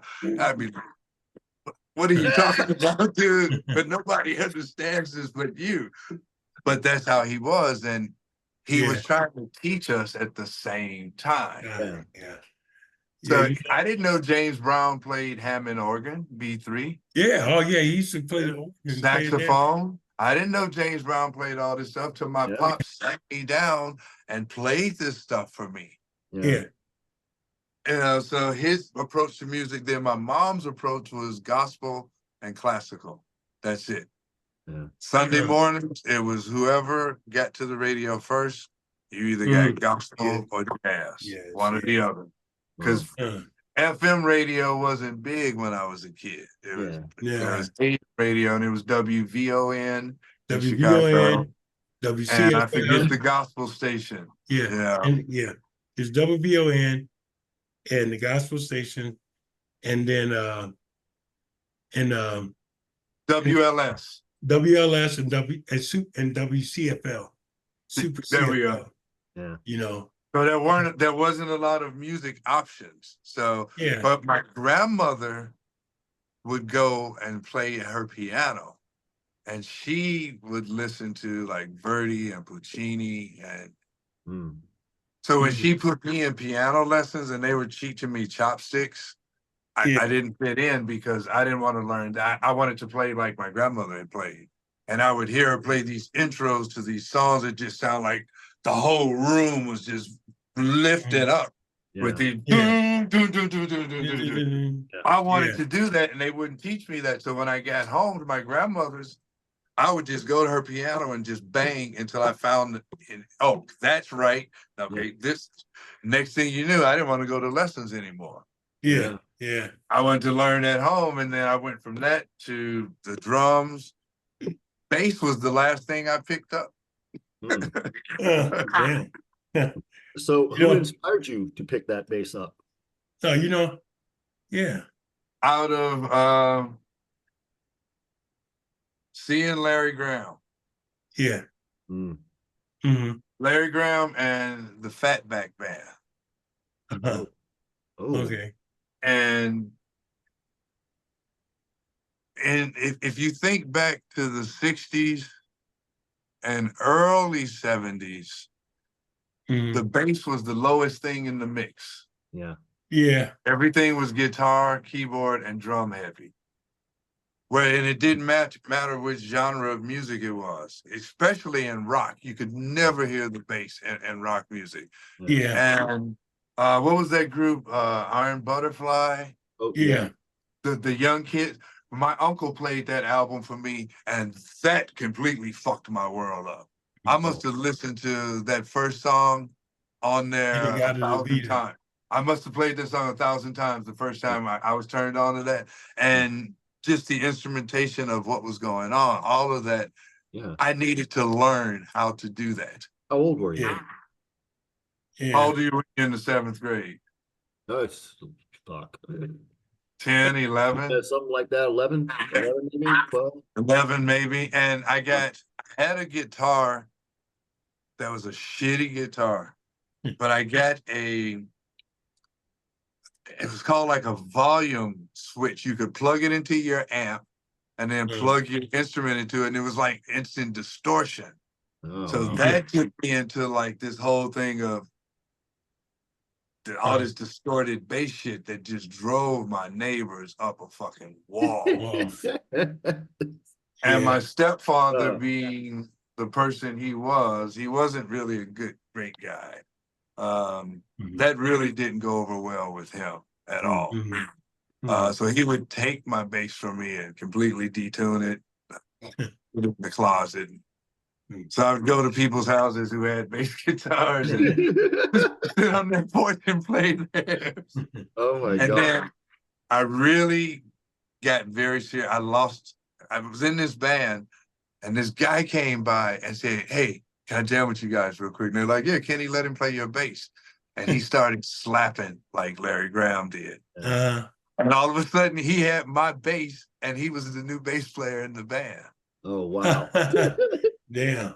On a total fluke. So that kind of lit a fire under my ass too. Yeah. So instead of, like, when I was younger, I didn't go to parties. I didn't hang out a lot. Yeah. I was literally at home trying to learn how to play fucking bass, and I tried to play guitar. My grandmother walked in on me once sitting in her basement with the stick part from coat hangers. And I set up some oatmeal boxes and chairs, and I was jamming to the Frampton Comes Alive album. Ooh. That's what I was using for drums, were like oatmeal boxes. And she was on the stairwell for like 3 songs watching me. Oh, wow. She went to my parents and she's like, buy him some drums. Get it, and everybody, then I started getting instruments, my mother started investing, my aunt, got me stuff. And my aunt even helped us put a band together, and she managed us. So I always had something positive to push you. pushing me. And my grandmother didn't let me go out. When I go to her house, being on the west side of Chicago, there was nothing, absolutely nothing there. And I would literally be angry with my grandmother, because we would be coming home and I'd see all the kids outside playing. I'm like, "Can I go outside and play?" She'd be like, "Nope." And I'm like, "Why not? You're gonna read the newspaper and write a report. You're gonna do this, but you're not going out there." And it's like, all I want to do is play basketball with the kids. I'm not gonna do anything bad. And it just did not happen. Now, fast forward to being an adult with my own children, I appreciate so much the fact that when I was bored, there was that big ass piano sitting there. When I was bored, that was my grandmother to talk to. That was my great grandmother to have these conversations with, to learn about things I will never, ever be told in a history class. So there was so much to her saying, you can't go out there because there's nothing out there for you. Then as I got older, she'd be like, "What you doing? I called you last night at 10:30. You weren't home." I was like, "Oh, there's nothing out there in those streets at 10 o'clock at night." Oh, my. And her conservativeness, she did not allow girls to call me at her home. Because women do not court men. My grandmother never wore a pair of pants. So, but she was always like, "You have no choice with this music. Your cousin Fats." I had a famous cousin. I was gonna ask you about that. She used to joke, "It's in your blood. You don't have a choice of what you're gonna do. You're that next one." And I swear to you, I had no idea what she was talking about as a child, hearing stuff like that. But all I wanted to do was play music. I would sit in class at school, and when I'm supposed to be doing my schoolwork, I would be drawing the blueprint for stage layouts, where I wanted the drummer, where I wanted the amps, where I wanted everybody on the stage, and how we would come out. I would be doing blueprints for concert shit when I was in the 5th and 6th grade. And the teacher would come over and see it, and it's like F again, F. And then they put on my report card, Yeah. easily distracted, does not Easily pay distracted. attention. But F stands for Fat Swaller, yeah? Thank you. I got put in special ed for like 2 years Yeah. because of the way I just didn't deal with academics. Now it's sad because they go, oh, he's gifted. Put him in a school for fine arts, or Yeah. a school for this, a school for this. We didn't Yeah, have that when I was in 5th, 6th they grade. didn't have that when I And was. didn't have once that. once I did the Rorschach test, it was a wrap. Yeah. They thought I was completely off my rocker, Yeah. 100% off my rocker because of what I saw from some ink blots. Yeah. But that was something that went on in the community we had no control over. Yeah. Whatever. Yeah. My aunt she told the teacher once, don't ever tell him he can't color outside the lines. Yeah. My She, dad, she understood. She completely understood. So listen, when I was in kindergarten, my dad told me, he said, he says, what's this I hear you playing guitar? I go, yeah, I'm playing, guitar. And he says, I'm gonna tell you something. If you can't sing like Sam, you might as well keep your job. Because, you know, Sam Cooke was Sam Cooke. Sam was Cooke, my dad's cousin.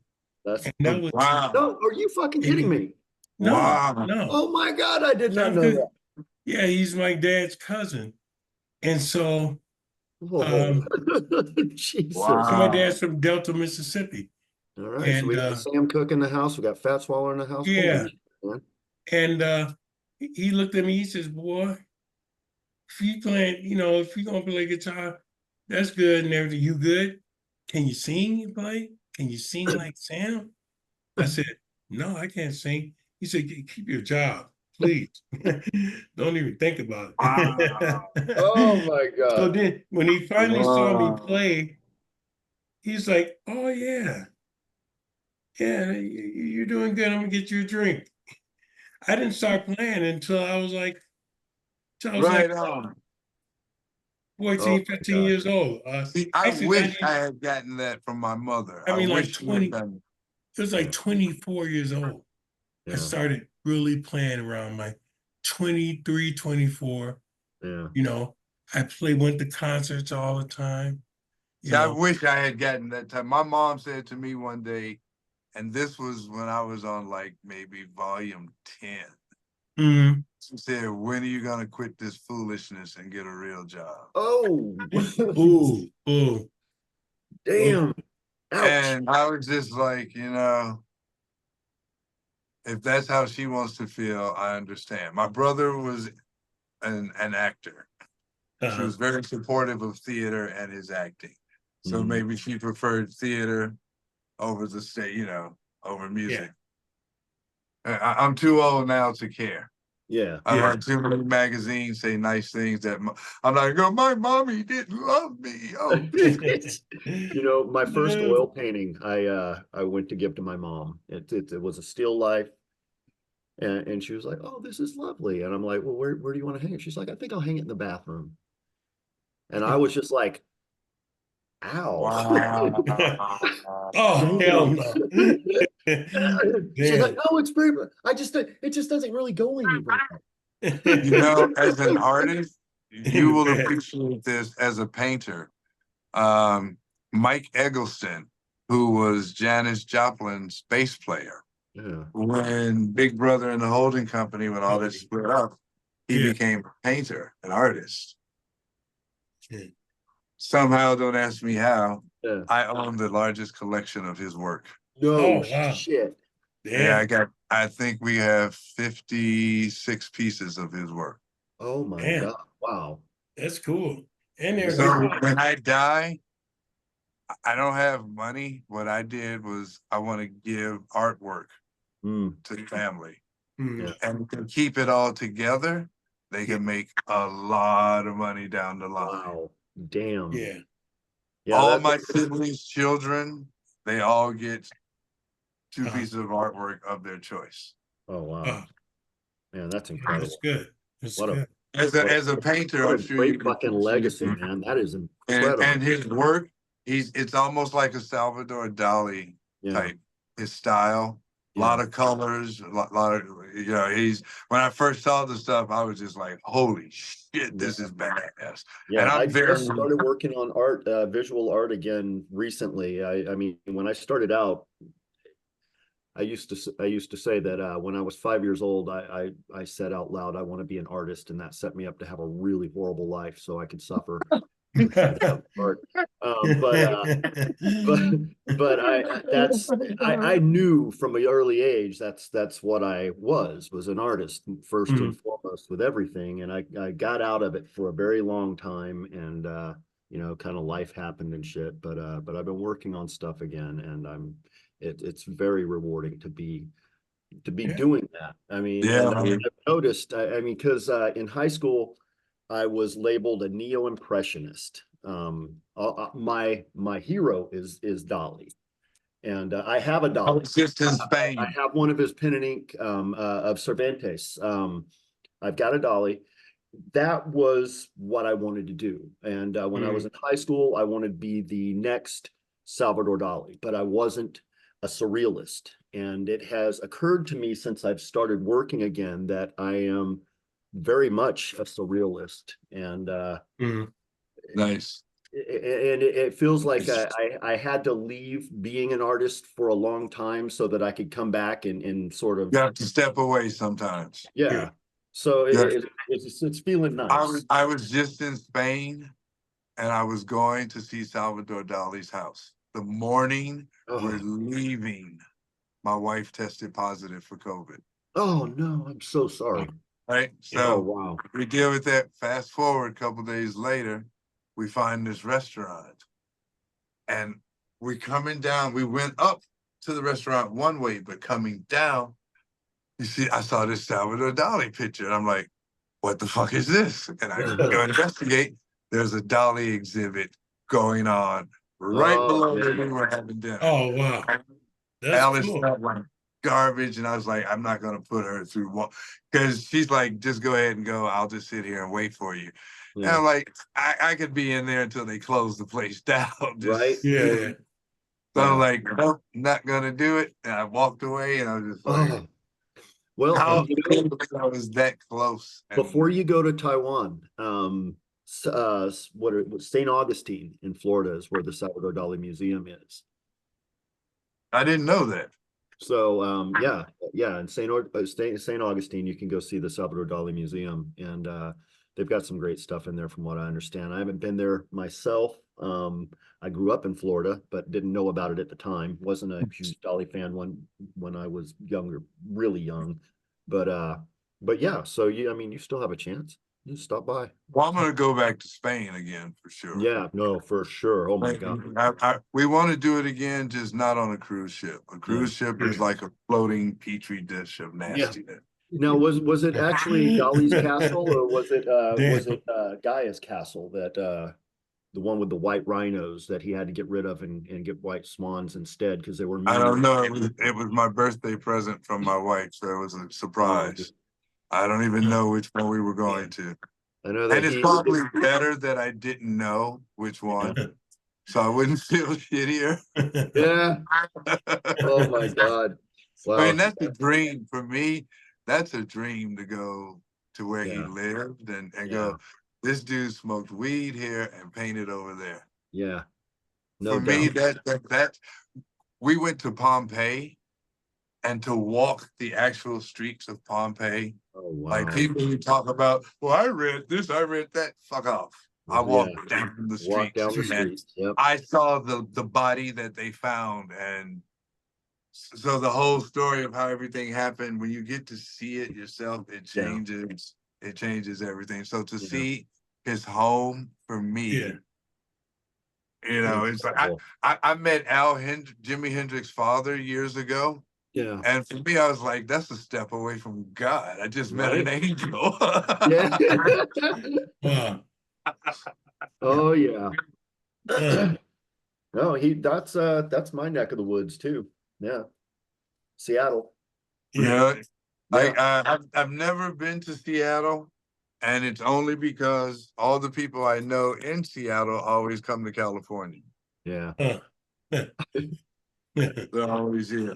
You And it's cold. It's raining and cold there. Not as much as you'd think. not like it used to. It's changed. It's well, there is a lot of rain, yeah. But yeah, it's hotter here. I got up here from Florida in '83, and I was 15, and my family and I are walking around in ski jackets. It's the middle of summer, and you know, we were devastated when my dad said we were going to be coming to Seattle. I mean, Mount St. Helens had just blown From out. Florida? From From Florida. And Yeah, the choice for my dad was we can go to Seattle, where a volcano has legitimately just exploded, or I can take a job in the Bahamas. We can keep our house in Florida, and we can just fly back and forth to the Bahamas every weekend. Hmm. So when he said, "I've never lived in the Pacific Northwest," we were not happy. Wow. You should have been like, you've never lived in the Bahamas either, bro. No, it's like, son of a bitch. So, but it ended up I acclimated very well here, and I feel like I'm a native from Washington State that just wasn't born here, and Mhm. it's I very don't much I don't have a style. place to call home other than being born in Chicago because I move around so much. I Yeah. think it's the gypsy blood in me or something. Yeah. Yeah. I don't know why. My mom used to say I'm running from my problems, but Yeah. I've always felt like if you have the freedom to leave something you don't want to be around, leave. Yeah. Yeah. Why for stay sure. there, you know? And if I don't want to, I left And you on Chicago. the west side. I left Chicago because of racism and cold weather. Yeah. And once I got to California, I left San Francisco and Oakland because I moved there for warmer climates. And after being there for a while, you realize how cold it actually can be in the Bay Area. Yeah, It's not yeah. Chicago, but it gets cold there. Yeah. Now I'm back in Southern California. I lived here in 85, 86. And for some reason, I thought things would have been different. But Yeah. now that I'm back here, I'm in the desert, kind of. Well, we're in Fontana, a suburb. So I don't have to deal with that LA scene Yeah. until I have to go there for work. And I'm just over it. I like the Taiwan vibe of Yeah. Yeah. That Go sounds ahead. beautiful, man. and nobody has a gun. Nobody owns a gun. Yeah. Yeah. Nobody's getting raped. Nobody's getting mugged. There's something to be said about closed circuit TV cameras being everywhere. People are like, well, I don't want the government watching me. Well, if you're not doing anything fucked up, what's the problem? What's the problem? If you're just going to and from there, actually, the fact that they have all those cameras is the reason they found my passport when I lost it in Taiwan. Because they saw the cab that I got out of, and they know that's where I lost it. So they were able to track down the cab driver. Oh wow, that's Yeah. awesome. That's If good. you went to the police here and said, hey, I was in a taxi and I lost my wallet, what the fuck you think they're They'd gonna laugh do? your ass out of Yeah. the precinct, man. Yeah, we saw the footage, but can't do nothing for you. Yeah. So to be in an environment like that, in my last years of life, I want to be in a peaceful place where I see more love than I do animosity. Yeah. I got stopped on the street and drank and ate with people for 3.5 hours. I had no idea who the hell they even were. They stopped me on the street and asked me to join them. And I was like, I'm okay. And they're like, please join us. Yeah. They didn't even speak English. Yeah.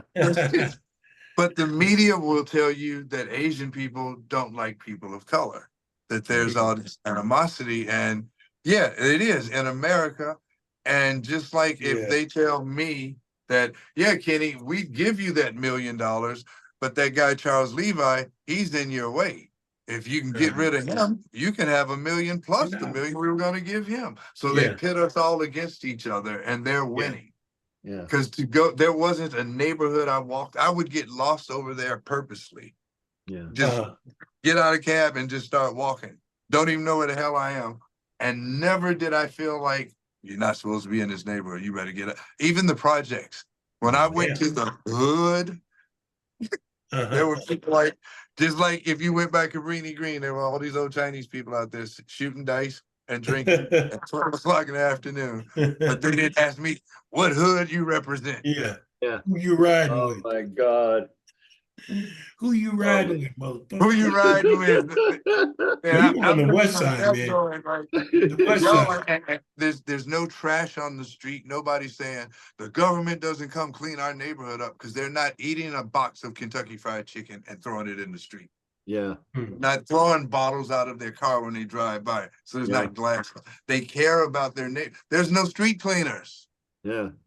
Mm. Wow. People go out and people throw their trash away every night, and they line up, and the garbage truck comes, and everybody goes up and puts their trash in the garbage. Yeah. Here, we put our shit in a can and let it sit for a week, festering outside our house, but we want to call these people dirty. Yeah. Mm. Let's look at that perspective right there. They throw their garbage away every night. We let ours sit for an entire week next to our home. Yeah. I didn't see any rats running around Taiwan. I just had the exterminator come get one out of my attic. Wow. Yeah. Yeah. So go figure. Why should I continue to pay all this money when my wife and I can go somewhere where we can live peacefully? Peaceful. We can jump on the bullet train and go see something entirely new in an hour for Yeah. $20. Yeah. Damn. All the different islands we can go to, Indonesia, Japan, Hong Kong, all these different things you can do by being there, because here it costs you a fortune to do anything. And wherever you get, they nickel and dime you. They don't want you to have a good time. They want your money. Yeah. Yeah. And that's the American dream now, is to have a business where you take money. Take money. I didn't think it was possible for me to feel wanderlust anymore. And you are giving me that, man. Yeah. The desire to go to Taiwan now is very strong. I love my country. I love the people in my country. I love my family. Yeah. But I cannot lie in any way, shape, or form as a person of color to leave the place where I've paid taxes and worked my ass off and go somewhere where I'm told they don't like you. Stay away from them. They don't like you. They're going to treat you like this and like that. I just got an apartment overseas for the second time, and I didn't fill out any paperwork. Zero. My friend held up the phone, introduced me to the landlord on a FaceTime call. She said, "Hello, nice to meet you." Barely spoke English. I said, "I'm looking forward to living in your place." She goes, "Okay, done." What do I got to do here? I got to go fill out a stack of paperwork, have you contact 10 of my last landlords to make sure it's okay for me to live in your property. Yeah. Nah. And then charge your arm and a leg. And then charge me an arm and a leg, and then tell me that I got to wait for you to come repair something. No, I'm not doing that anymore. Yeah. Ain't that. My rent I have a roommate. We're going to share a place while I get the business going. So we have a 2-bedroom apartment. My cut of my rent is $335. Shit. That's my weed budget. Oh. Wow. Yeah. That's rent now, and it's a decent place. It's not fantastic, but I'm trying to build something. So it's just me and my roommate. My wife is here doing stuff. I don't need anything special. I just need a place to eat, sleep, and work to start off. I can get a nicer apartment later on, but to think that I can go and start for $330 a month. My cable bill is like, I think she said it's $17 for the cable. Wow. Or for the internet service. You can walk to stores. If you spend $15 a day, you're eating very, very well. Oh, wow. Very well. Because if you go to the grocery store and spend $15, you'll eat good for 3 days. Jesus Christ, man. So you can just go $15 here, get your candy bar. I go to the grocery store and buy like a couple things of fish and maybe some chicken. And then the night when I cook it, I would go to one of the stands on the street and get like some spinach with oysters and rice and corn and all these vegetables. And it would cost me $1.50. Yeah. Wow. Yeah. All right. Once I get settled, if anybody wants to come visit, you guys are more than welcome. Holy shit. Thank you. Yeah. Fucking A. Wow. It's a huge difference. We did a gig one night. I'll keep this short. We did a gig one night at this club, and there are clubs in weird places in Taiwan. Yeah. This place was literally in a mall that you had to take the elevator to the top floor and go down this long hallway, and then you went through these doors, and you're in a venue that held about 3,000 people. So we have a gig there, and the night we have the gig, there's a typhoon. But we show up anyway, and maybe 8 people were in the crowd. But we went on stage and performed. So I looked at it and I told the band, I was like, look at it as a rehearsal in a big venue with a good sound system. So we went and did our thing, right? Afterwards, we're packing up to leave. We're going out the door. The owner is standing there with red envelopes for everybody in the band. He gave everybody 2,000 NT. No, he gave us 3,000, which is a little less than $100 for a gig, and nobody showed up. Oh my God. And he said, you guys were very professional. It's not your fault there was a typhoon. Damn. Tell me a place in venue in the United States would do that. Wow. No, Oh my God, man. especially in the East Coast. Yeah. And in the West Coast too. No place. You No know, so place. there's the narrative is different. My old landlord, when I would leave and do my visa runs, I'd come home for a couple of months. She would deduct that from my rent and not charge me. And she would be like, you're not here for 3 months. How can I charge you rent? I go, well, they should charge me in California when I'm gone for 3 months. So well. Yeah. You know, and you can't even negotiate anything like that. Yeah. To walk into a store and not see a security guard following me, that's huge. Yeah. That's huge for me, you know. And the end all for me was when I came home and I was putting my clothes in my closet. And I didn't have any of the fancy jewelry. I didn't have none of the Versace, none of the Armani, none of that stuff. Because the whole time I was in Taiwan, I wore shorts, flip-flops, and t-shirts. When I looked at my closet and realized I didn't take that stuff with me, I realized the quality of the people that I met when I was there, because they didn't care about how big my house was, how new my Mercedes was, how many diamonds were in that watch, who was the designer behind the clothes. They didn't care about any of that. They talked to me as a person and got to know me and became interested in the things I was doing, not because of what I had to offer them. And I said to my wife, I can't live here anymore. I'm going to be miserable if I continue to do that. And if I live in an environment where I'm miserable, it's going to affect my marriage.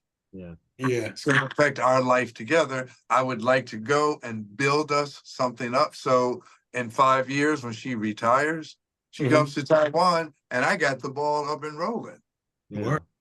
All she's got to do is come play Mama San and go shopping.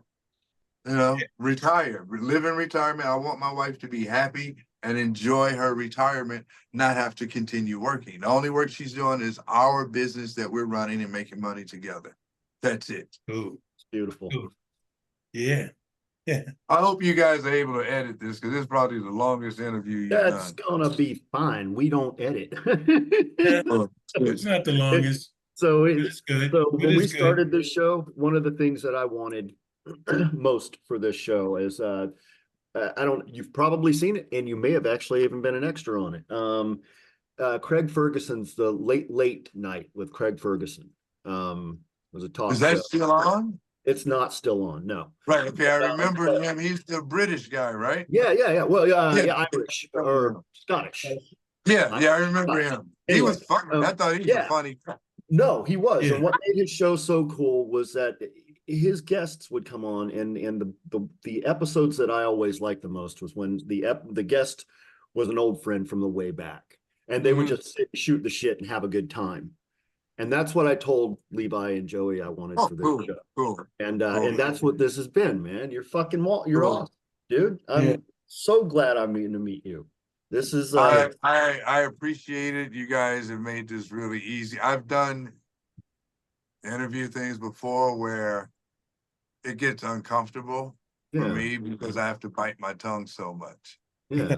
No, we don't want to have a tongue here, man. I don't feel like I have to do that with you guys. And one other reason I have to say it, because my brother-in-law, Ryan, who is probably for sure gonna watch this.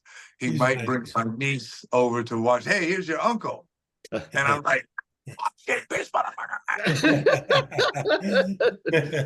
I do apologize for my profanity. I'm a little Oh, no, I'm a no. little sailory. No, I'm just I'm sure apologizing to your Sailory. niece. we haven't been bad.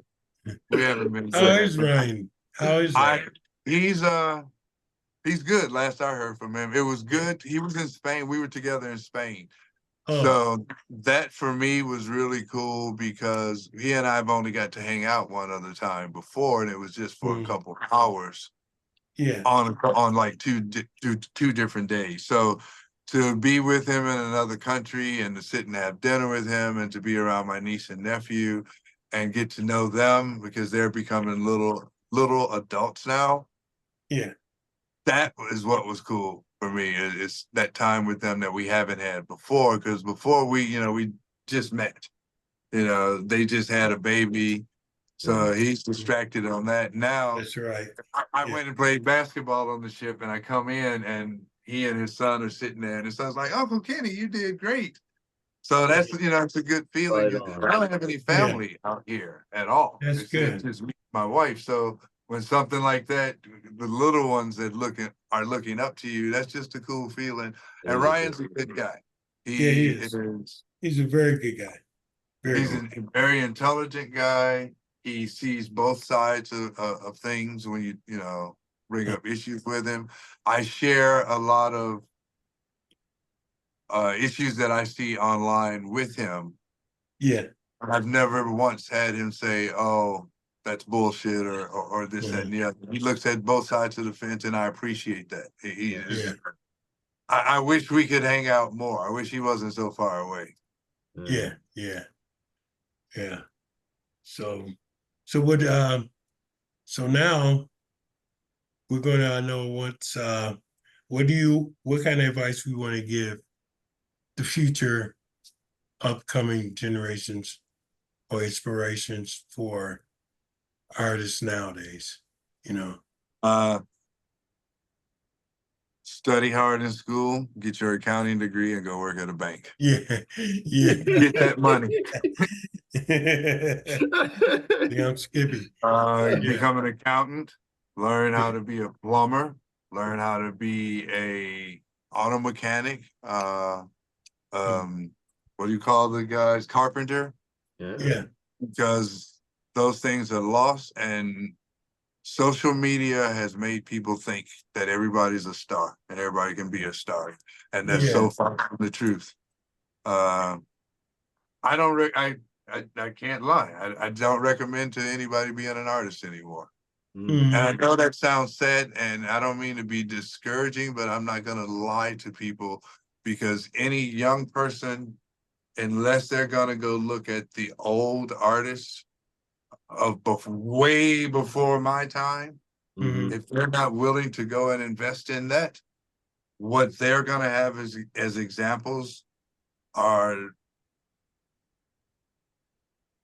they're only going to duplicate what they see, and it's not going to change what we're doing music wise. Right. Before auto-tune was acceptable, Mhm. you listen to the artistry of the musicians in the band, the drummer, the bass player, the guitar, everybody had an intricate part they played, and that doesn't exist anymore. You look on social media and somebody will set their camera up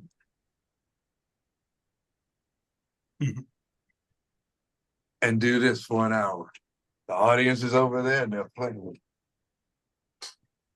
Yep. Yeah. What the Sam hell happened to when we went to perform? We had to find that one dude who had a video camera to get him to go in the balcony and shoot the whole freaking band on the stage. Yeah. Yeah. Yeah. Yep.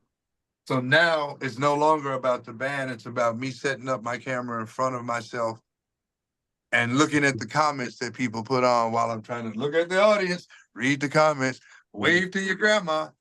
Nah. Yeah.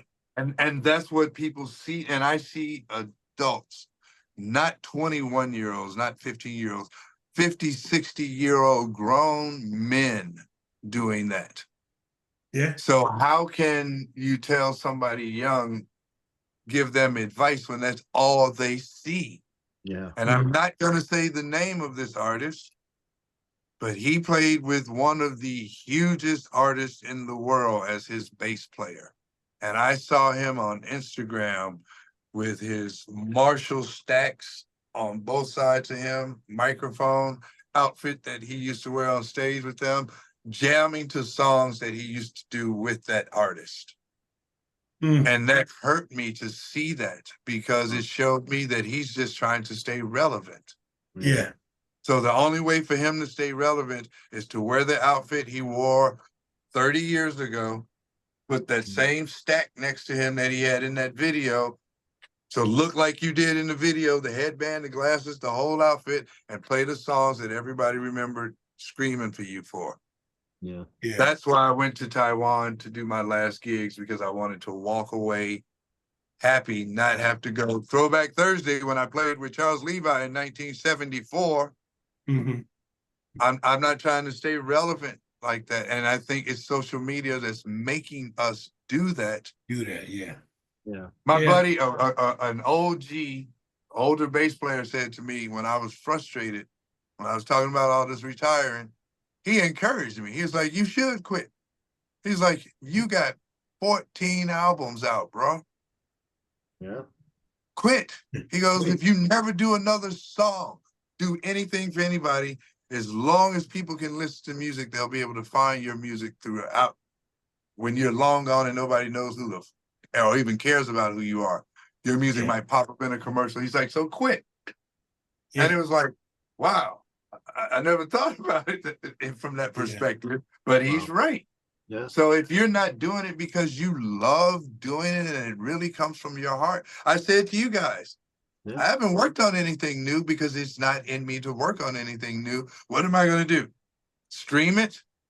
Sell a CD? Who's going to buy a CD?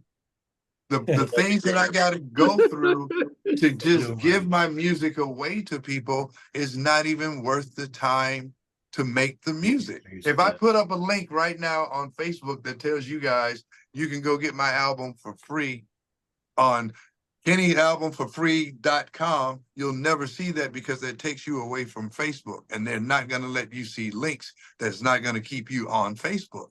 That's business. I can understand their perspective, but from our perspective as the artist, how are we supposed to get people to know about our music now? Buy advertisement on there?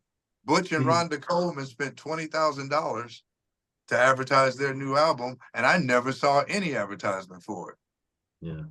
So who's seeing your advertisement when you pay them for something? Yeah.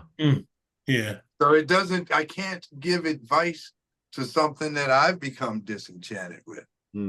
I love music. I'm going to do, if we talked again in a month after I'm in Taiwan and I'm around people that have lit that fire under me again, it would be different. But I am not embarrassed to tell you guys, I've shared with other people, I cried on stage in Taiwan.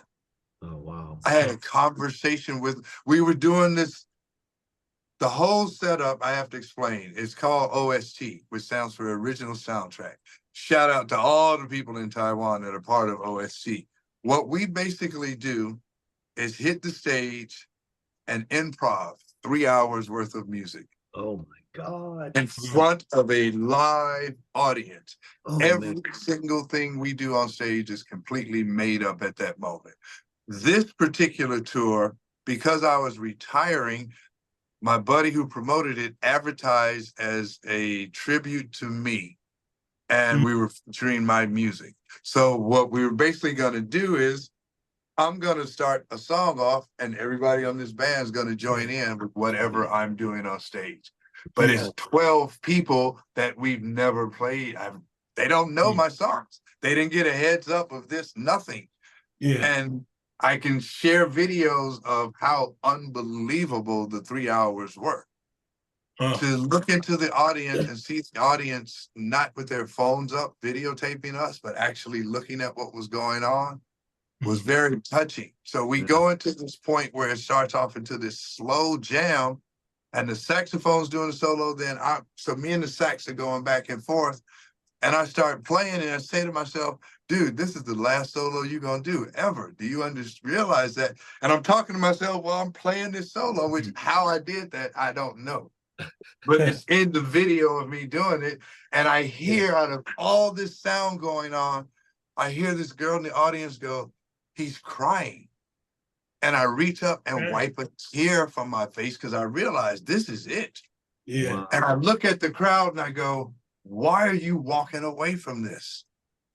Look at this, how much fun you're having, all these talented people around you. Why would you want to walk away? And I realized it's not the music I want to walk away from. It's the people with the camera phones. Yeah. It's the people having a conversation while the artist is performing. And I hear glasses clanking together and forks on a plate. Yeah. That didn't happen that night. And this is supposed to be my farewell. Well, yeah. And the guys promoting it, they're like, really, dude? You're gonna walk away from this shit? You can't be serious about Serious, that. yeah. And the guy who was promoting it, Leo, my man Leo Shia, he said the same thing. He was like, I was ready to give this up. I was ready to stop. And he's like, and David, this producer from Oakland, he's like, y'all can't walk away from this. You can't. Yeah. And to see that enthusiasm, and I thanked the crowd afterwards and told them how much I appreciated it, what they had done. And my first gig in Taiwan had been at that same club. Afterwards, we leave and we go downstairs to where the bar is, and all these people are everywhere still hanging out. And they're coming up to me. They're like, oh, we appreciate you being in Taiwan and how you wanted to do your last show with us. And were you thinking this of other people? They were grateful where here I do a gig, folks will walk right past you afterwards. They don't care. Yeah. They could care less about what you just gave them. It doesn't mean anything to them. They didn't meet no girl. They're not high anymore. They're not drunk anymore. Now they got to go home by themselves. They don't care about what they just saw on stage, man. Yeah. I'm over all of that. I want to be around people who appreciate. In Spain, the flamenco dancers and the guitar players on the street, the amount of people that stop and watch that. Mm. It's not about money. Yeah. They just stop and watch, and it's like, this is art. There was a time when all we had was musicians and dancers. Yeah.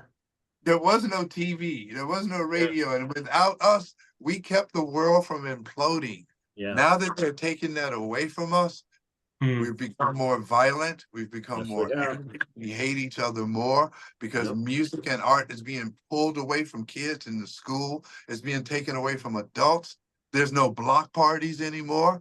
There's no Battle of the Bands anymore. There's no compilation albums anymore. Everything's about competing against each other. Yeah. We can't. So what advice I can give you? Be a fucking lawyer. The thing everybody hates. Be the engineer. If you want to be in music, be an engineer. That's my flip side. You charge somebody $175 an hour to mix their music. You don't care if it sells or not. Yeah. Yeah. You get paid. You want to do Okay. voiceovers? I have people come and we do voiceovers for the radio show. I found other ways than having to stand in front of an audience for their approval to make myself happy. Yeah. Yeah. Yeah. Screw that, man. I'm not a stripper. Nothing against strippers, but Yeah. Yeah, well, just be good, I guess.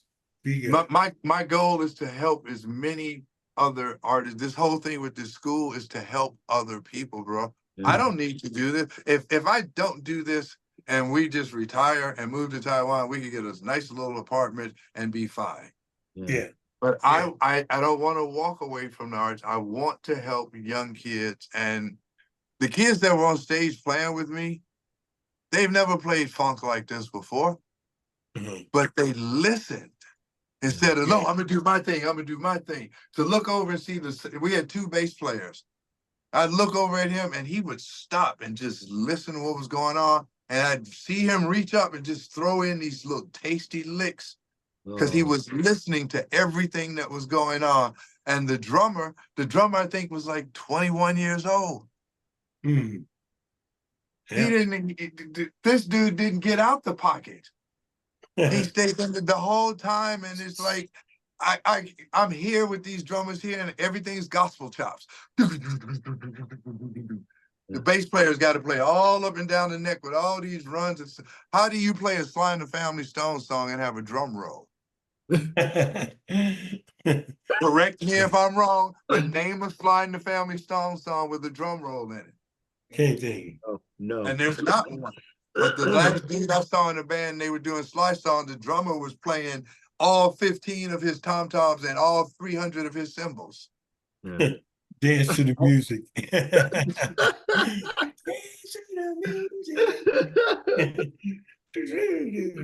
Oh, No.